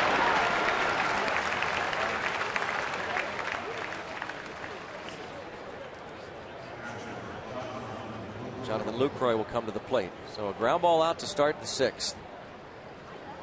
The golf tower flashing the weather, and I can't translate. I think it means cloudy.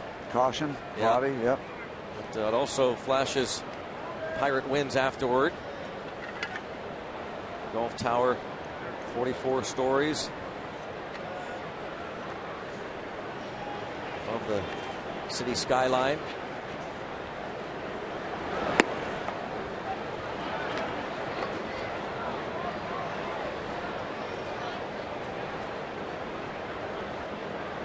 Jonathan Lucroy.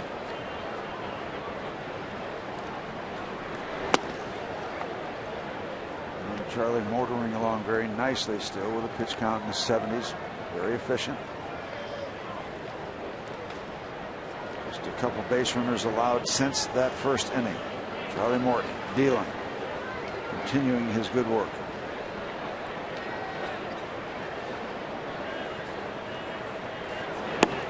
Two and one. Ryan Soltis is here with his dad. Brought a sign. Ryan Zoltan? Ryan Soltis. Soltis, okay. And Karen and Darlene are watching. In the air, out of play, off to the right. Lester Gordon, I know, is watching. He will turn 58 years old tomorrow. Bucco fan, some 53 years. Thanks for the note from Lester. Lila Smith of Katanning, 85 years old and watching tonight. And a special hello to all the moms that waved goodbye to the kids off to school this week. Strike 3 call.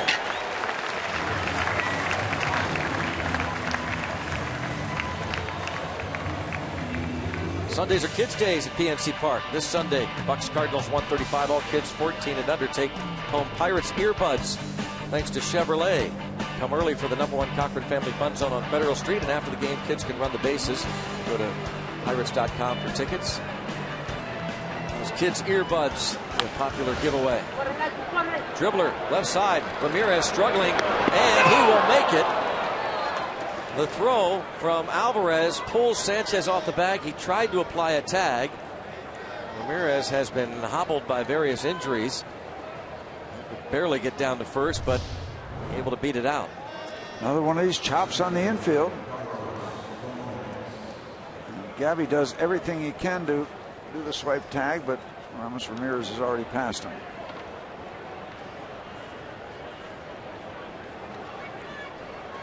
You're almost happy that that throw was high, because you can get a dislocated elbow in a minute by reaching into that runner's path. Knee troubles for Ramirez. A couple of stints on the DL. There's another chopper on the infield. And routine from Mercer to Gabby Sanchez. How about 6 shutout innings for Charlie Morton? 4-0 Pirates.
This date last year, Pirates win a lapper against the Cardinals. Pedro Alvarez, one of the best games of his career, 4 for 5, 2 homers, 4 ribbies.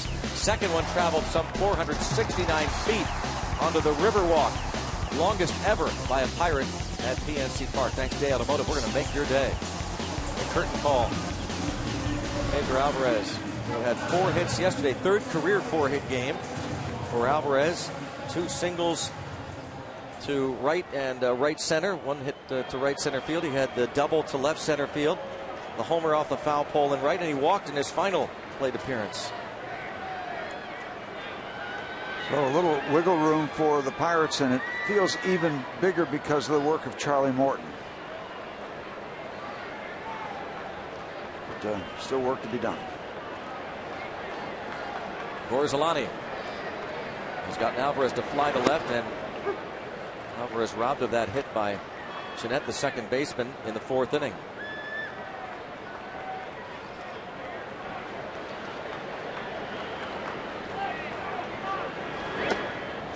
By the way, a special hello and welcome to over 200 participants and sponsors from our Pirate Alumni Golf Tournament last month down the left field line.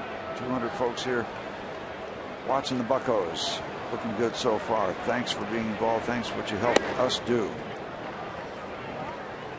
And just a quick note, Pirate, the charities that are benefited from the Pirate alumni have personal connections for each alumni guy that is involved with Meals on Wheels or cystic fibrosis or whatever. With a strikeout of Pedro, they'll finish off with a throw to first base. But very personal involvement by Pirate alumni, taking care of the receipts from that golf tournament. So down the left field line, thank all of you. Yeah, alumni. All the alumni doing a great job, for sure. And again, Sally O'Leary, such a big part of that. Sally, we're thinking about you every time these Pittsburgh Pirates take the field, and even more time. So hope you're doing good.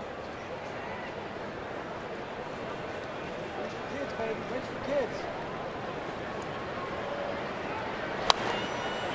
Popped up, headed toward the seats, and out of play.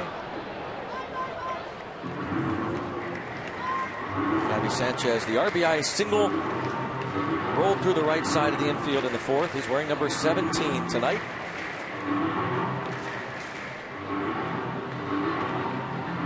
One for two. Gave up his number to John Buck, number 14. You heard Robbie and Smokowski earlier talking about that story.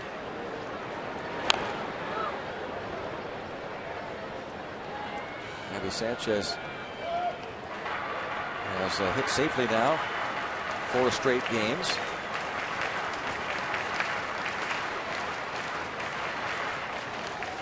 Hitting just about 300 since the end of July.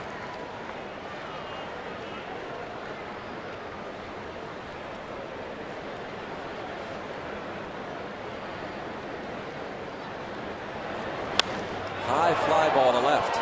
Over is Jindal, nearing the wall. And it's foul by inches.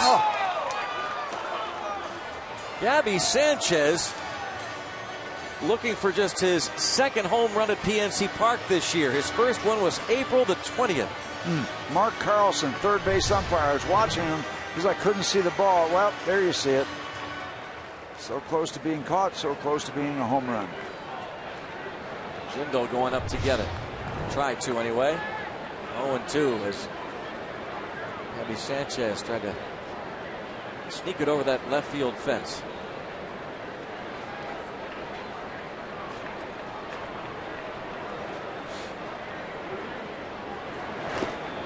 Checks in the dirt.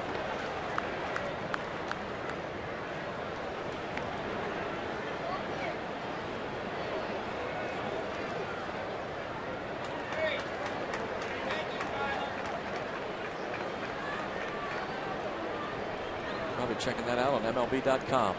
Yeah.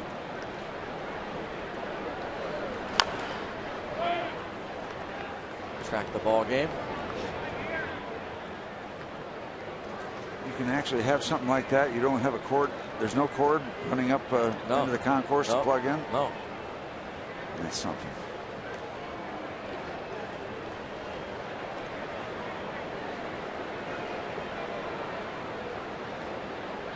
One and two. Lined off the glove of the pitcher into center. Gabby Sanchez with his second hit. Let's go to the studio for a game break.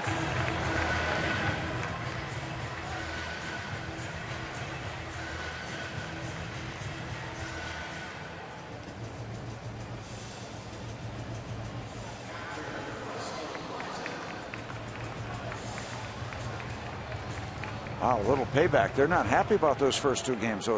Those red stockings. How red about legs. Wainwright wearing it? 9 runs in 2 innings.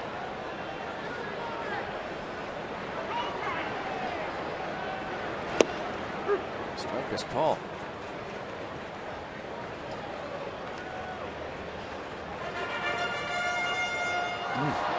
Wainwright came in 15-7 tonight. What was his? Do we have his ERA going in the in league leaders? He just came up, I think, a complete game win against the Braves last time out. But boy, it's a long season, isn't it? It is. Yeah. You can't run the table. Adam Wainwright's ERA of 2.58, fourth lowest in the league coming in. Takes a major hit. Just gave you this day in Pirates history. 9-0. Pirates blanked the Cardinals on this very day last year. Cardinals are going to ask for a off day, August 28, 2014. Orsolani, pitch count a season high, 98.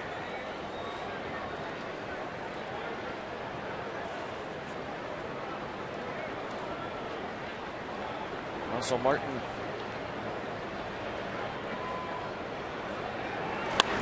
lines this to left field. Another hit on an 0-2 pitch. And you wonder, as I look down into the Brewers dugout, how much he has left, if anything. And it might be the end of the trail. Wow, look at Orsolani's reaction there. He's done. Ron Renneke is going to come out and get him. Russell Martin with his first hit of the night and the 9th of the evening for Pittsburgh. Orsolani will not be able to throw his 100th pitch. Ron Renneke will get the baseball. And we'll be back.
On Root Sports is brought to you by Kia.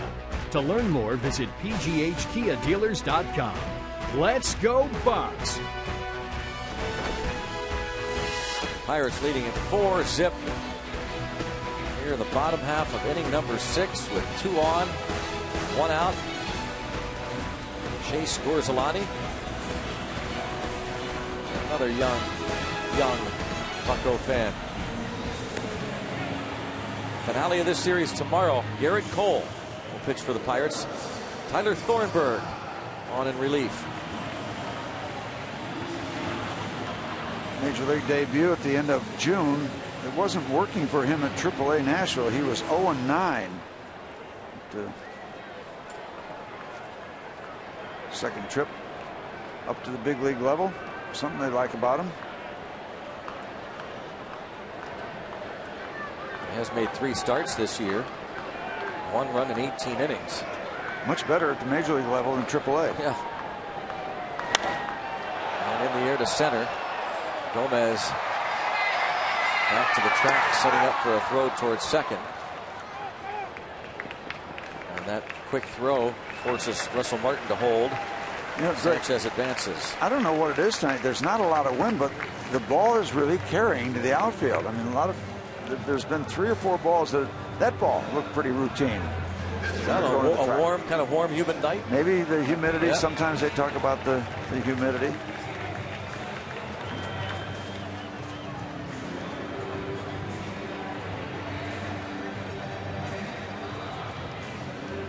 Charlie Morton. Charlie, put the ball in play. See what you can do. See if you can help yourself out here. You've got a little wiggle room to work with as a result of that 2 spot in the bottom of the 5th, but more would be most welcome.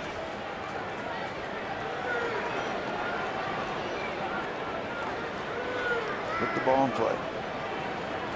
Runner goes, and a fly ball to left field by Charlie Morton, sending the left fielder Jindal back to the track. The ball is carrying.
Nothing ball game. Pirates leading it, and Charlie Morton has allowed 4 hits, 2 infield singles. He will face Caleb Jindal to start the 7th as the Pirates try to even the series and take advantage of what looks like a true laugher in St. Louis. The Reds out in front 9-0 in the 3rd inning over the Cardinals. The Pirates could shave a game off before the Cardinals come to town. How about if the Pirates win tonight, get it to a half game, and then win tomorrow night, tie it with the Cardinals idle, and have that set you up for the series, huh? That's right. And plus you got John Wayner out on Federal Street. That's right. That's Friday. That's Friday. That's, yeah. That's a great start to that series. The Rock. The Cardinals and the Rock.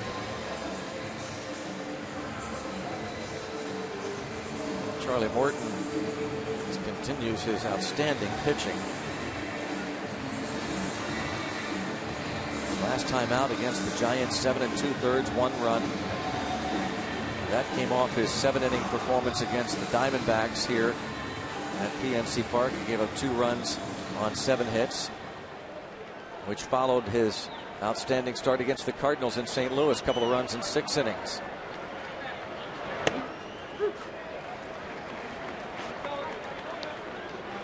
Strike 1 on Jindal. He is grounded to short and popped to the shortstop Mercer. 0-2.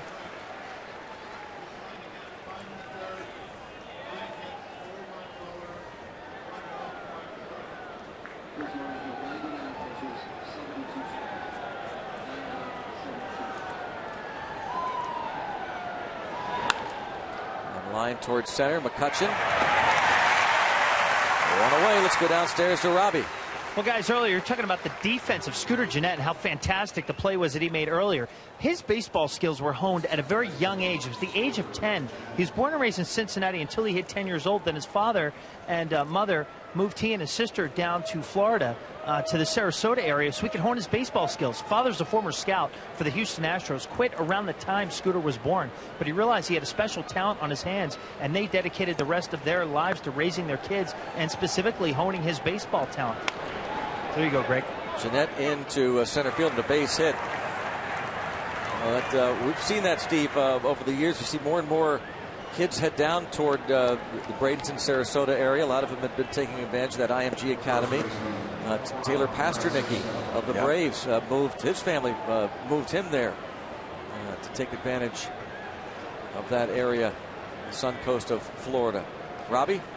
And he had a scholarship offer to go to Florida State, but he turned it down to play pro ball. He played at every level of the Brewers minor league system with the exception of rookie ball. So really, when I talked to him yesterday, he was extremely thankful and really gave a lot of credit to both his parents for his development and his rapid rise here to the big leagues. It's been 4 seasons, but not many guys stick to the track the way this guy has, and what an impression he's made at the big league level. It's only been a couple games we've seen him, but he has been very, very impressive, just 23 years old. 16th round pick in 2009 out of Sarasota High School. And as Robbie said, a Cincinnati native. Josh Harrison, the Cincinnati native, still makes his home in the Queen City. 2 balls and no strikes on Juan Francisco. That IMG area, by the way, is a magnet not only for domestic kids to come to, but there are families that will uproot and move the entire family to go to IMG and have their kids pursue a tennis career and other sports careers, and will move there, make their residence there. And you talk about a commitment. My only question is, if your kid doesn't make it, you're investing all that into developing trying to get him to be a pro player, right? Yeah. So there's 2 sides to that story. Obviously, the Gennett story is a very good one. And all of a sudden, a 4-pitch walk to Juan Francisco. Just the second.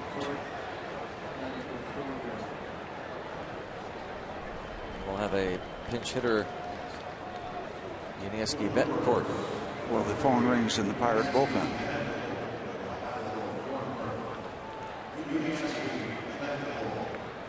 Betancourt bats for Thornburg, who had the last 2 outs. And Ray Searage out to the mound. What is there, like 30 games after tonight, Greg? I believe. So you are playing for every ball game. That's why the phone's ringing right now. It's comfortable. Charlie's been moving it right along. But you are playing for every baseball game now. Not that you weren't earlier, but the focus, the intensity, the scrutiny is on every one now. So with that said, Charlie, just get that ground ball and Then Mazzaro starts to loosen up.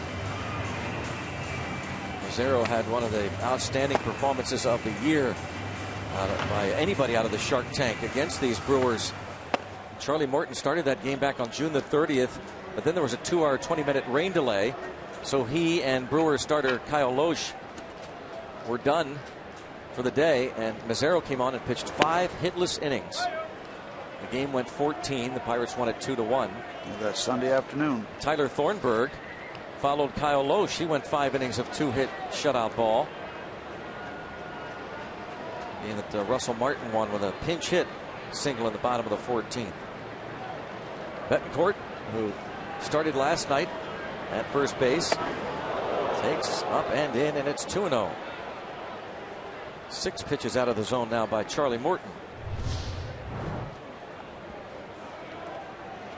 You can get out of rhythm with a pitch and with an overview kind of a look. You can get back into rhythm with just one pitch involved. I mean, it's that thin a line.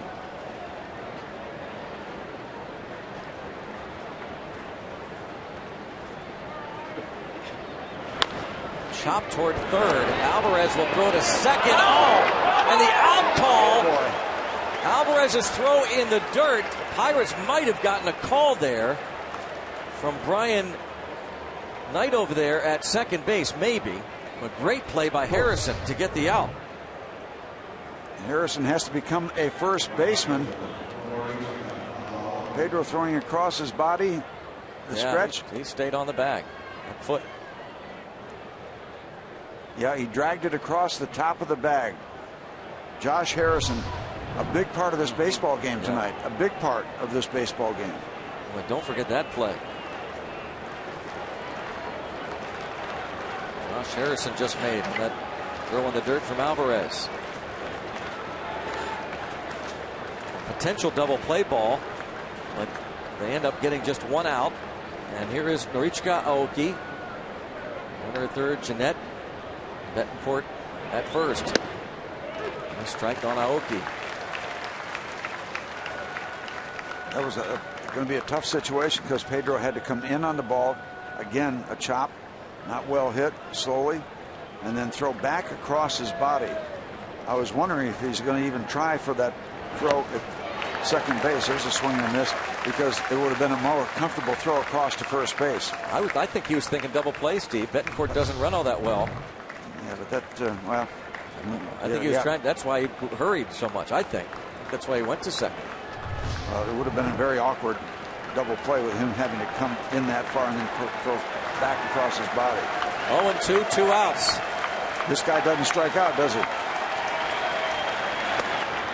1-2. Don't need a strikeout. Need an out.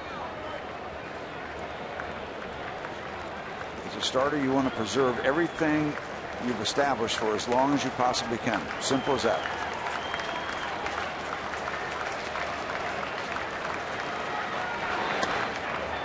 Snap throw to first. Threw the ball away. Russell Martin throws the ball away. Run scores. Betancourt is heading to third, and he is going to make it. Russell Martin throws it past Gabby Sanchez. And because of the error, the Brewers are on the board. Jeanette scores on the error. And Betancourt winds up at third.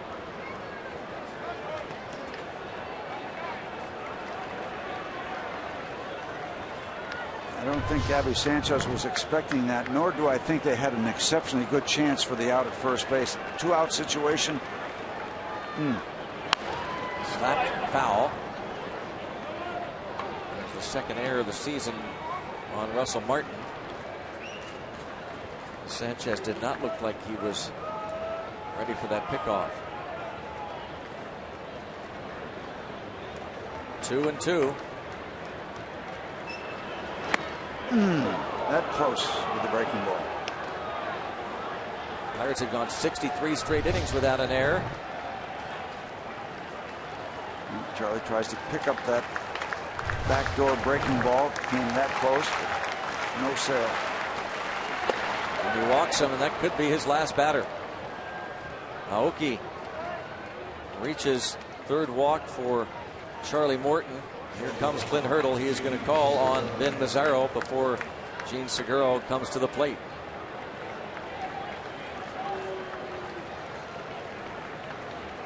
At this point, the run is unearned. We'll see if Mazzaro could get Segura and keep it an unearned run. What a job by Charlie Morton tonight.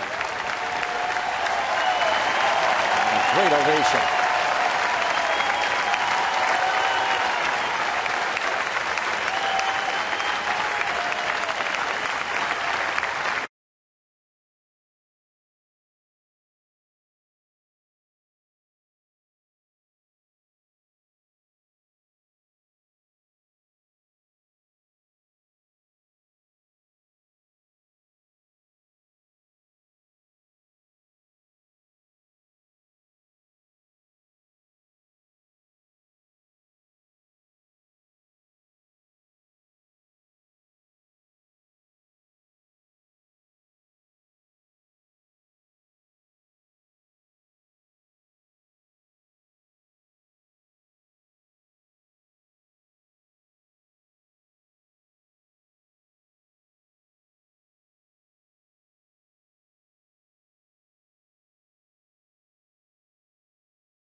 Pirates and may not be reproduced or retransmitted in any form, and the accounts and descriptions of this game may not be disseminated without the express written consent of the Pittsburgh Pirates.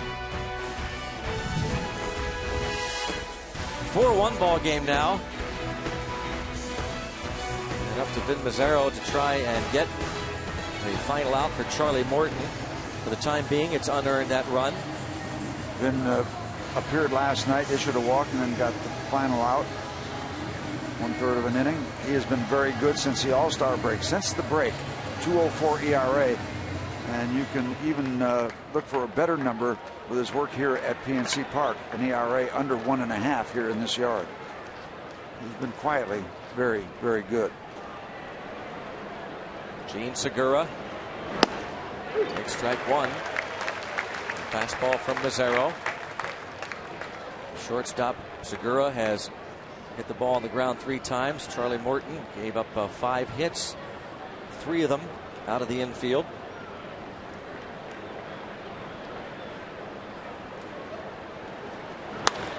Lined at the second baseman, played perfectly, and Segura fires his bat down to the ground in disgust. An unearned run against Charlie Morton.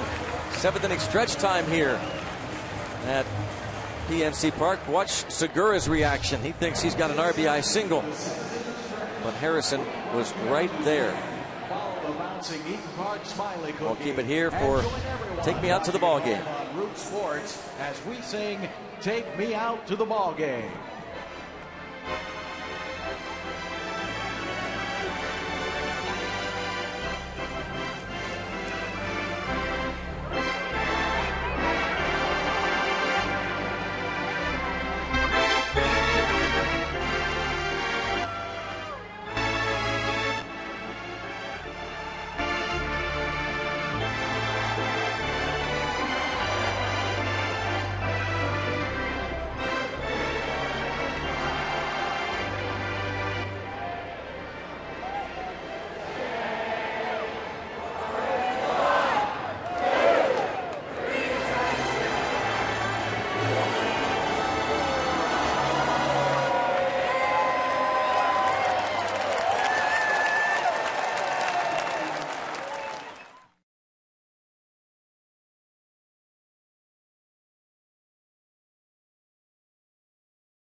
About hit the Brewers 9-5. That run against Morton ends up unearned as Mazzaro got Segura to line out.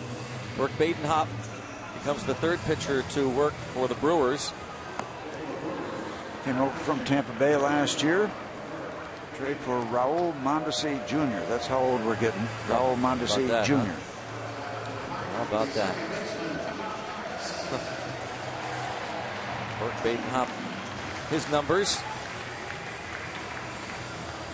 Tom Gorzolani went 5 1/3, gave up 9 hits, 4 runs. And this is a bullpen that really, between the starter and the closer, at times has been roughed up. They've got a great closer. Jim Henderson earned his 22nd save last night in the 7-6 Brewers win. But they've had to try and mix and match as best as they can, bringing up different players. And some have struggled, including John Axford, the one-time closer. Recently, lefty Mike Gonzalez, the former Pirate, has struggled.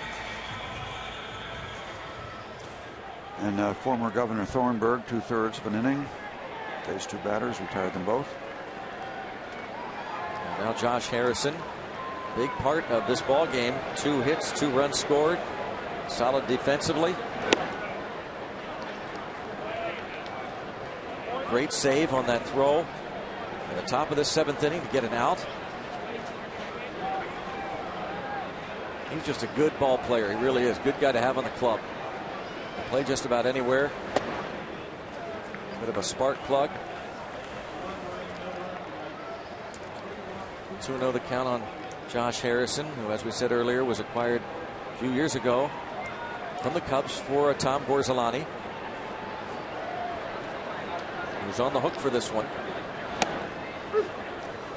And with Morton's work of no earned runs in 6 2/3, that 3.42 ERA will be knocked down. Probably significantly, because he doesn't have that many innings in it. I'd say maybe 320, 325. Line, off the glove, and Badenhop recovers and throws wildly into the seats. Base hit and an error. Wow, he gunned it into the third row. You know, that fan talking about how that throw went off his hand. Checking on Josh Harrison. Make sure he's okay. Badenhop can't find it initially, then picks it up and catches a flyer.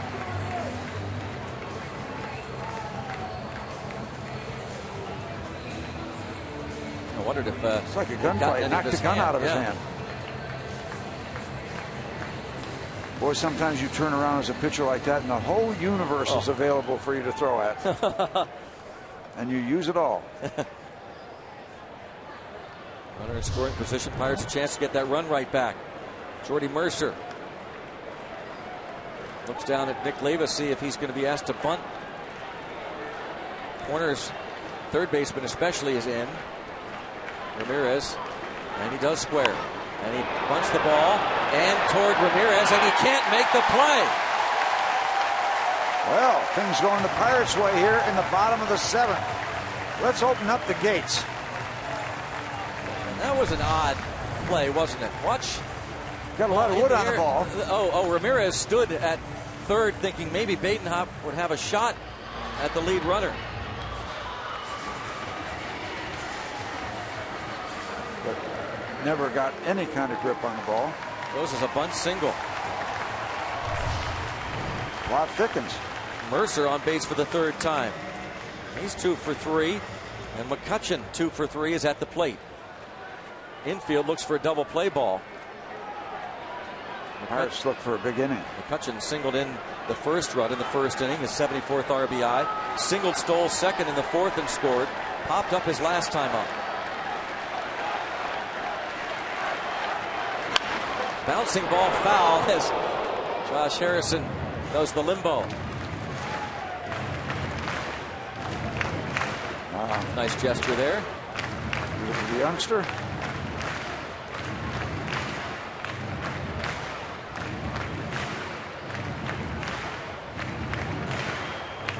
Pirates and their fans smelling blood here in the bottom of the 7th. Chance to perhaps put up a substantial number.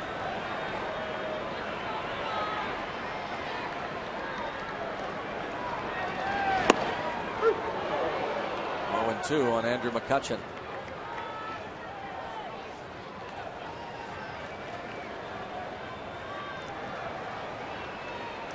Pirates once again getting a bunch of hits. They got a bunch last night, but came up short. 7-6. 11 so far tonight and counting. Boy, good to see back-to-back nights, isn't it? Yes. Double digits in the hits column. Breaking pitch misses. McCutchen 3 for 4 previous matchups against Burke Badenhop. By the way, the Morton ERA is down to 3.14 with his performance tonight. Good. Garrett Cole goes tomorrow against Ivani Gallardo. Who, by the way, has done terrific work career-wise against the Pirates, 10-4. In on McCutchen, he bounces it foul. John Axford, the righty, and Gonzalez, the lefty. We were just talking about those two.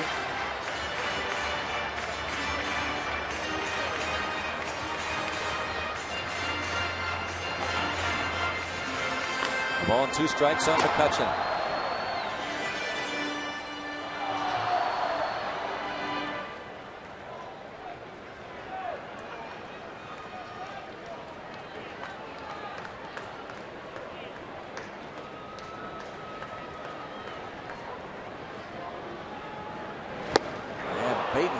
Strikes out McCutchen. 1 down.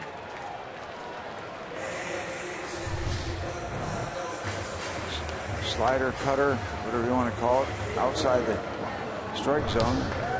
Andrew can't resist the temptation. Here is Marlon Byrd. Lined out his first Pirate at bat right back to Tom Gorzolani, who turned it into a double play. Last 2 times up, Byrd has struck out.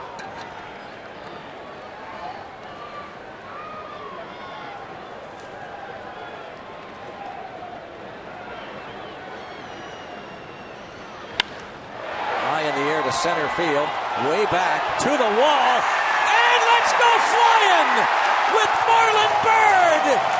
Welcome to the Berg, Mr. Byrd.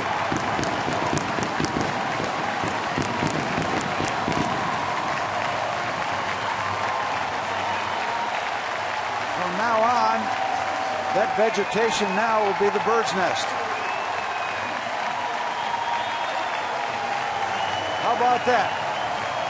22nd home run of the year, his first as a Bucco, and he opens up this lead to 7-1.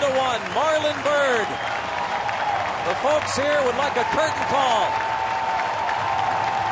They want Byrd back out. Marlon Byrd. Welcome to Pittsburgh. How about that? Shades of 97 in that freak show. Steve was talking about the arrival of Sean Dunston, September of 1997, when he homered twice in his Pirate debut, and Marlon Byrd. Another look at his 4th Pirate at bat.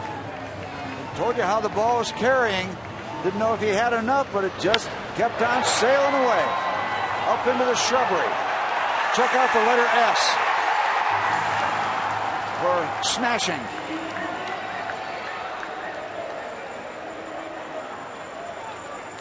The bird's nest. But the bird, the bird is a word. Little bird.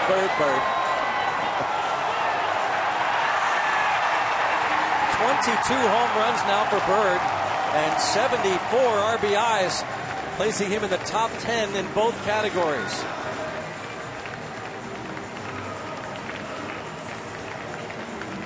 How about that? Marlon Byrd acquired yesterday, Big Bird from the Mets. Sesame Street would be proud of the Big Bird. Last 15 games, hitting at about a .350 clip with 5 homers and 14 RBIs. We were talking to John Buck on the radio side yesterday via the telephone, asking him what kind of player the Pirates were getting. He said, "You're getting a very hot player." Mentioned what he's done in the past couple of weeks, along with a guy who's going to go get it in the outfield. And this crowd of 20,634 loving what they are seeing. The Pirates offense back-to-back nights. How about, ironically, the only batter retired here in the bottom of the 7th is Andrew McCutchen. Jay Bell. Have yourself some fun, Jay. Yes. What a job Jay Bell has done. Outstanding work as the hitting coach, assisted by Jeff Branson.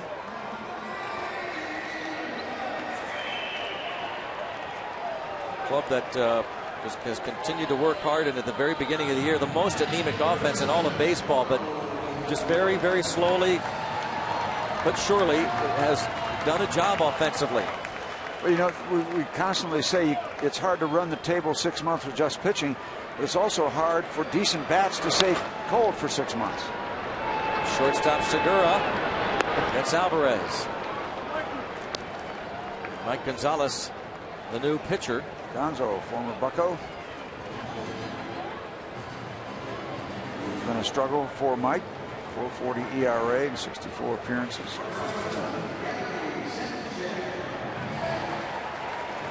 Still got the strikeout pitch going. 45 innings, 56 strikeouts.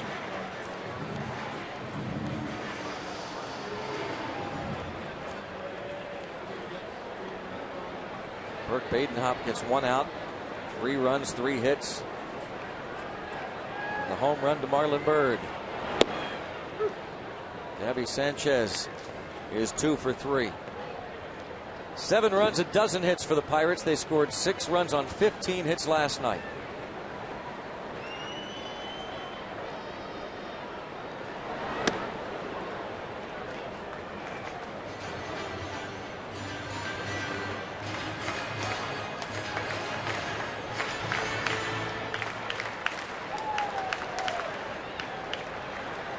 Marlon Byrd turning 36 in a couple of days. Originally a 10th round pick of the Phillies back in 1999. Was traded to the Nationals in 2005 for Endy Chavez. Signed a 3-year deal with the Rangers. After 3 years, signed a 3-year free agent contract with the Cubs. Was dealt to the Red Sox. Struggled. Was designated for assignment. What, All-Star in 2010 with the Cubbies? Bouncing ball headed up the middle, and it's a 3-hit night for Gabby Sanchez.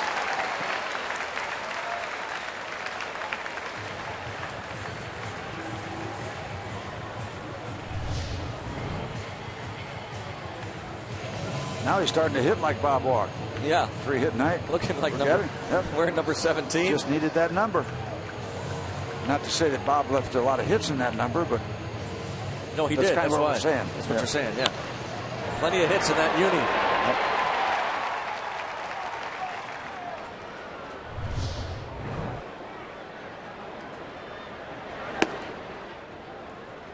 Here now is Russell Martin. He's 1 for 3.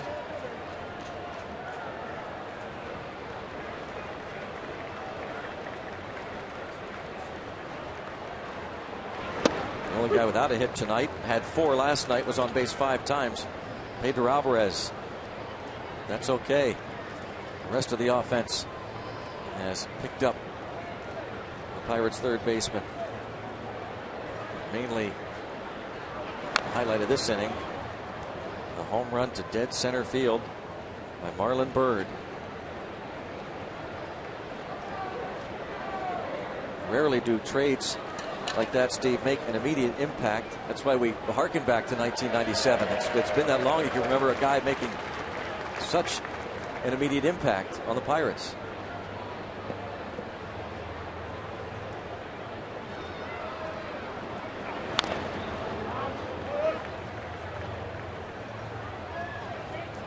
Ball and 2 strikes on Russell Martin.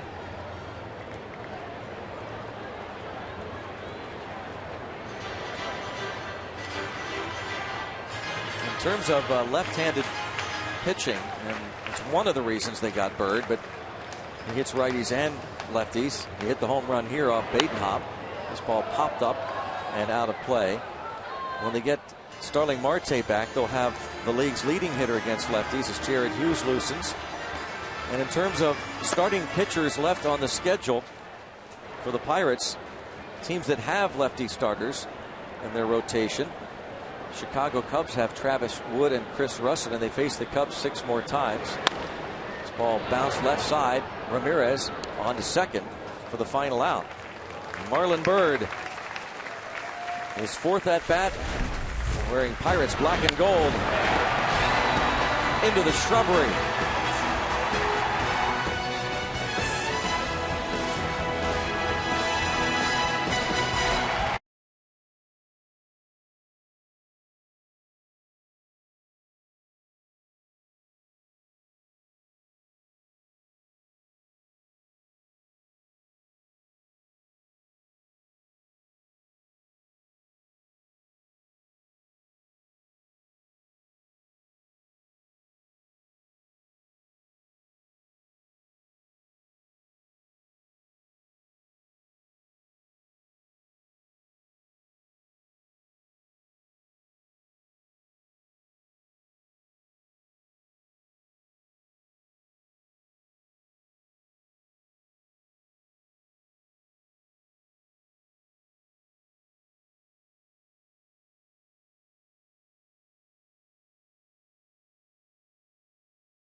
received a nice ovation from the folks, and nice gesture by the new bucko, Marlon Byrd. Instant relationship. Here at PNC Park, the Pirates leading this one comfortably. We were talking about Sean Dunston. September 2nd, 1997, had just been picked up, and at Three River Stadium, an interleague game against the Cleveland Indians, he leads the way in a 6-4 win. He homers twice in his Pirates debut. Sean Dunston, September 2nd, 1997. We're number 3. Dunston was the shortstop that night. Shortstop tonight, Jordy Mercer moves to second. Clint Barmas comes on to play short. And Felix Piet is now in left. As Jonathan Lucroy steps in against Vin Mazzaro. Bouncing ball to the new shortstop. Barmas on the move. Oh, and Sanchez can't hang on to the throw. That is going to be an error on Barmas.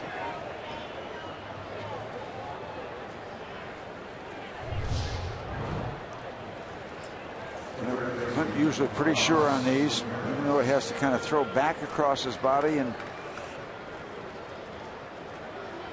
you never know because you got your back to the runner, but maybe you could have gone and got that ball and then come back a little bit. But his reaction.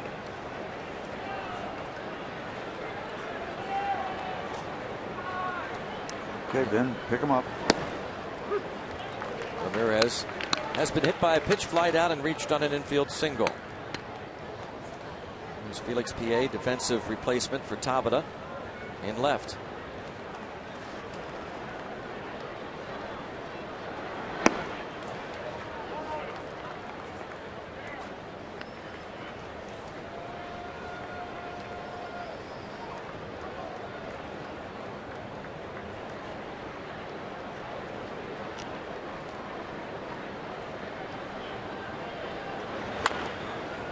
Chopper foul.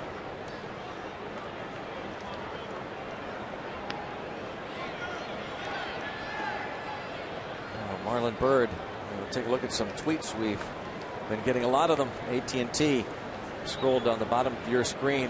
Reaction about Marlon Byrd's home run to center. Byrd.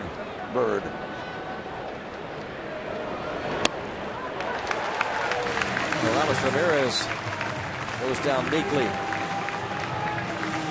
Yeah, the bird is the word.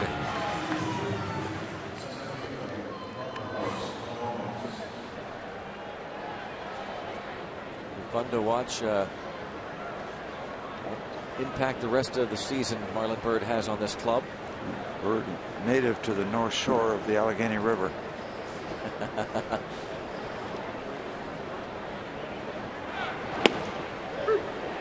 Carlos Gomez takes a strike.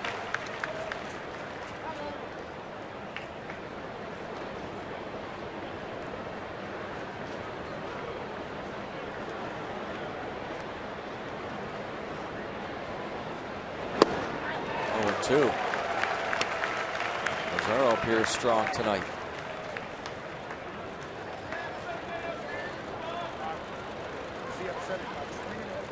Reds lead 9-0, by the way, in the 5th inning at St. Louis. The Pirates lead by 6. They've out-hit the Brewers 13-5. Bounce left side. That is going to sneak through. And the second hit for Carlos Gomez. Let's go downstairs to Robbie Ince-Mikowski. We got some tweets here, and one regarding Marlon Byrd. And the tweet comes in from Mary LU47. What is the procedure for housing, etc., when a new player comes to town in the middle of the night like Byrd did? Well, that's a pretty good question. I could answer that. He lived on the Upper East Side of Manhattan, Marlon Byrd, and it's written in the contract that the Players Union has with MLB that the team trading a player has to pick up the rest of their lease. So he's not responsible for any of that. Right now, he's currently at a hotel, and he probably will for the next month until the remainder of the season, plus the playoffs, we hope, obviously. That's a long run, but yeah. So he's not responsible for anything, and Sandy Alderson and the New York Mets will pick up the tab for his place on the Upper East Side. Well, that's interesting, Robbie, because I thought you were going to say when talking about the housing, and that is an interesting situation with Marlon Byrd, new player. But I thought you were going to say he was going to end up there, Steve. The Bird's Nest. Yeah. Right? Bird's Nest, yeah. But, or, you know, find him a nice birdhouse here in Pittsburgh. Yeah. I don't think he's heard all this before, dude. Oh, ad nauseum. Sorry, Marlon. It's new to us, so we'll get over it. Just fouled. Jindal.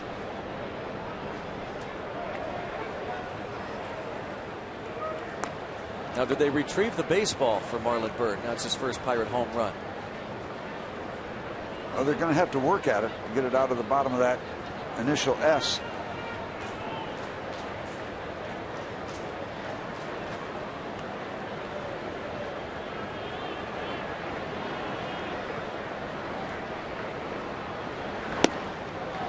Very well kept, by the way. Dan DeBecco, part of the ballpark maintenance crew. Does a great job. The shrubbery. You can hold it right there for me to draw. Oh, yeah. Right there. There it is. The best, really, telestrator work I've done all year. Excellent dot. A red dot. Fly ball to shallow left. And it drops. Jindal drops a single into left. Loading the bases with one out. Didn't get a lot of this ball as he just kind of inside it out what he could do with it. Tried to push it out that way. He did. Now Ray Sears is going to come out and talk with Mazzaro. Pirates looking for out by out scenarios. They work here in the 8th inning.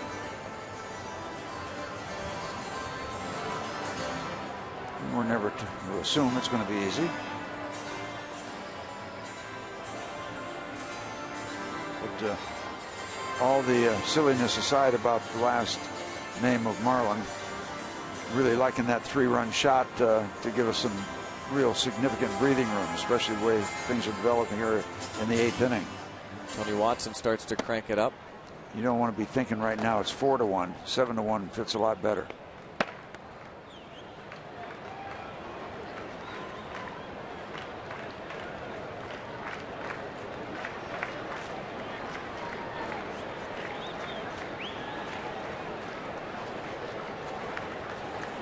We just received a tweet reminding us that not only did Sean Dunston homer his first game as a Pirate, as has Marlon Byrd, but so too did Derek Lee. He was acquired a couple years ago.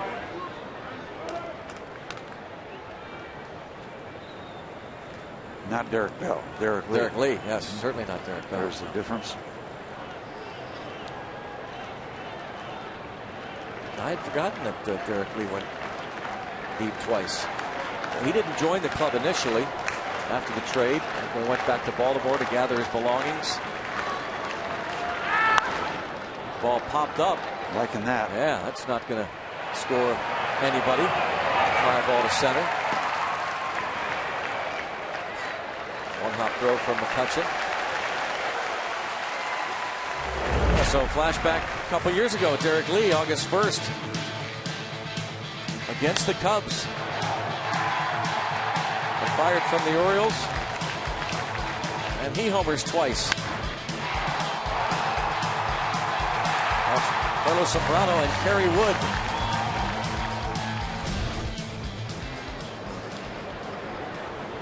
Everybody happy to get here.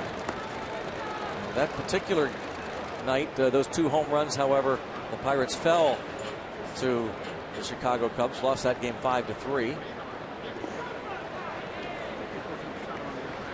Juan Francisco at the plate. And I remember that being a little awkward for Derek Lee, too, because, you know, it's a sensational debut, but the Pirates lost the ball game, trying to balance that. That was the difference. I mean, the Dunston homers twice in a win. Yeah. Byrd homers here, his debut. Pirates lead 7-1. It's a pretty big difference.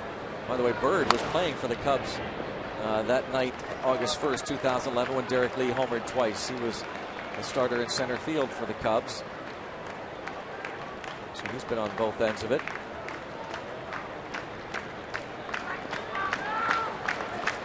Paul Maholm started that night for the Pirates. suffered the loss. 0-2 on Juan Francisco. And Mazzaro tries to get out of this jam. Popped up and foul territory. Alvarez makes the catch. Preservation. Mazzaro picks up Clint Barmes and leaves 3 on.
Pirates have a 7-1 lead. By the way, we're told that they will get that baseball from Marlon Byrd after the ball game. Thanks to folks at PNC Park. Let us know that information. Dennis Dupre. Martin Maldonado takes over behind the plate. It's a new battery entirely. John Axford, the struggling former closer. This is a guy that closed or saved 49 games and 49 appearances. Had a streak of 49 out of 49 at one point. Now doing some mop-up work.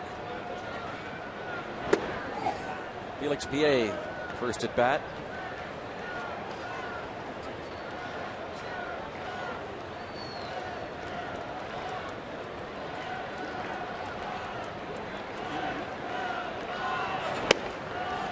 Not one save for Axford this year. He's given up 10 home runs. It's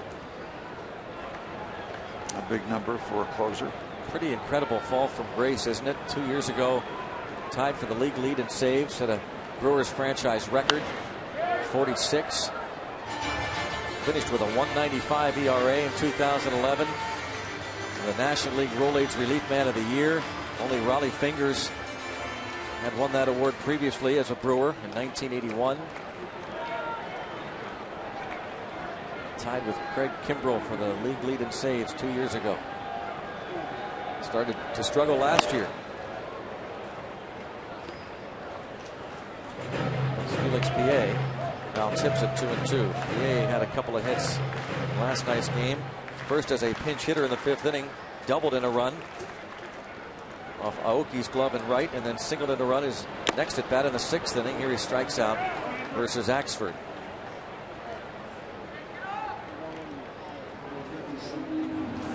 Swing for the fences with the new Home Run Derby mobile game from MLB.com. Available on iPhone and iPad. Download free today. The Home Run Derby app. Message and data rates may apply. Andrew Lambeau will pinch hit for Mazzaro.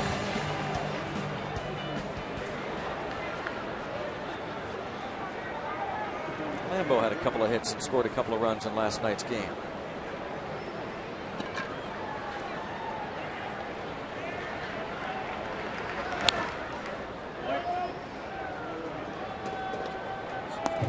Then Mazzaro goes 1 1/3, gives up a couple of hits, no runs.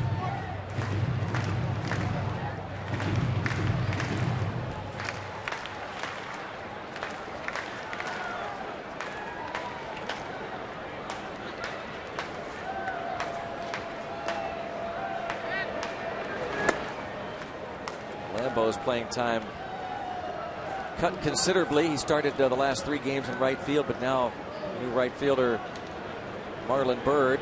So Lambeau will have to probably try to succeed in this role. He'll get an occasional start now and again, but reduced mainly to pinch hitting, you would think, for the most part.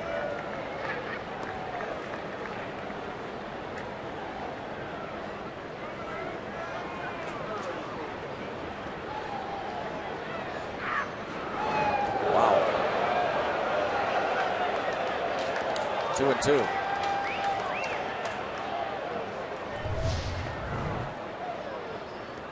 Just a little bit high outside.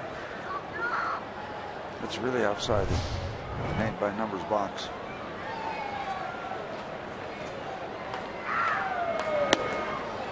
And a strikeout of PA and Lambeau. Well, we're talking about Marlon Byrd. He'll get that home run ball. And Tony Montana. Yeah, that's Tony Sanchez's Twitter name, Pirates catcher. Huge thank you to Gabe and his father for sending me my first home run ball care package on its way to you. That's a home run hit on the West Coast. Last road trip, his first major league home run. They threw a ball back onto the field, not those folks, but somebody else in the stands and left. Turned out to be a phony baseball. Tony Sanchez hit his first big league homer Saturday night in San Francisco. Barmes, his first at bat, bounces to Ramirez, and the Pirates are retired 1-2-3. On to the ninth, 7-1 Bucks.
Series tomorrow. Ivani Gallardo for the Brewers. He's given up 2 runs his last 2 starts since coming off the DL. And Garrett Cole, 6-6, 381 on the mound for the Buccos as they will try and take another series.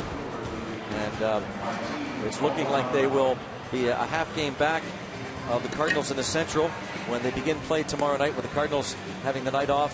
A chance to get back into a first place tie before the Redbirds come to town Friday. Jared Hughes going to get some work in.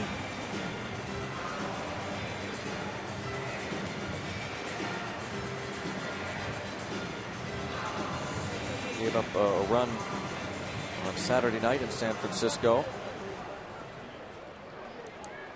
in his 1 inning.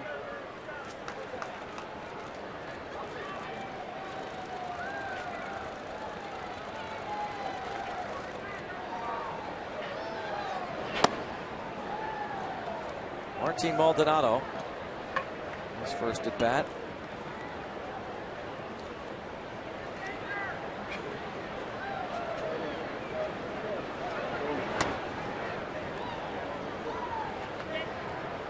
Two balls, no strikes.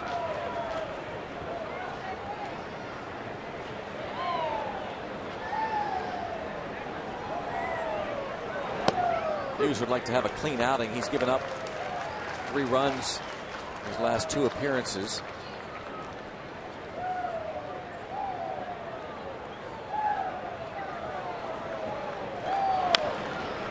Two balls and 2 strikes on Maldonado.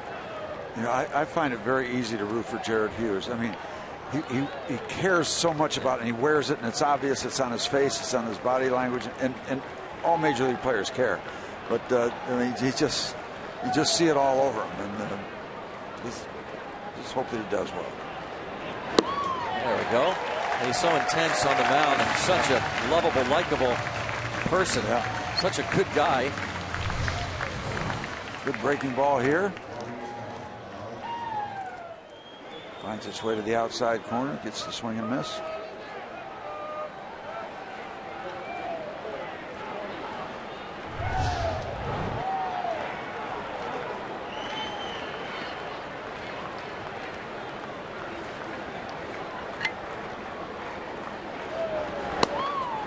Yuichiro Aoki has been on base a couple of times.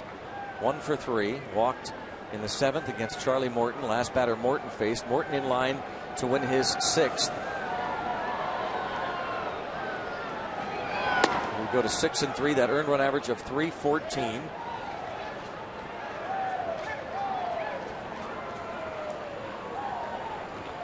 Charlie emerging toward the top of the rotation since the All-Star break.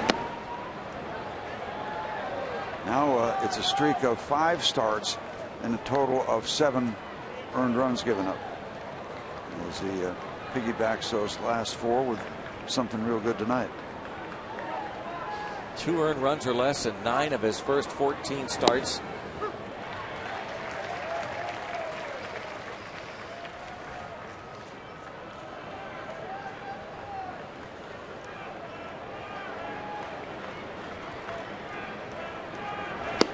And Hughes tries to come all the way back.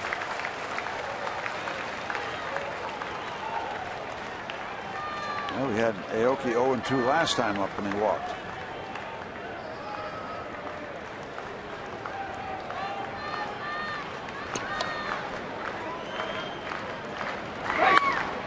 Snaps it foul.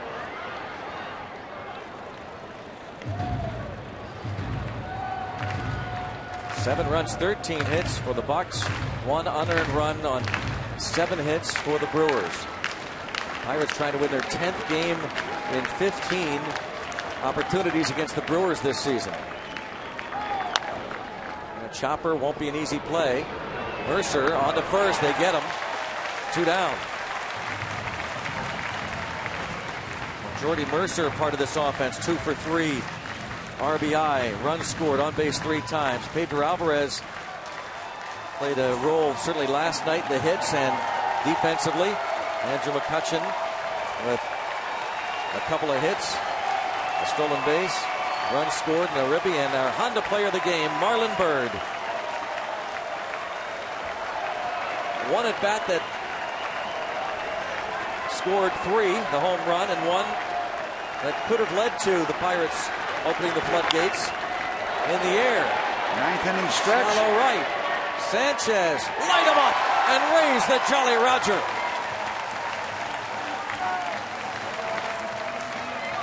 That's the way to do it. That's the way to settle everybody down. Everybody a little nervous, a little anxious. Lose 3 in a row, you come back to W. Relax a little bit. Yep, it's going to be this way for about the next 30 games. And a very solid win at that, as the Bucks defeat the Brewers 7-1 behind the 13-hit attack. Marlon Byrd capped it off with a 3-run homer. Clint Hurdle's Bucks winning for the 77th time this season, and very likely to wind up just a half game back of the Cardinals in the Central as the Reds lead that game 9-0 there in the 6th inning. Nice to put together pitching and offense. Creates 7-1 wins. Big win for the Bucks. Let's go downstairs to Robin T. Greg and Steve, thanks very much. And the Pirates end that 3-game losing streak, and you got to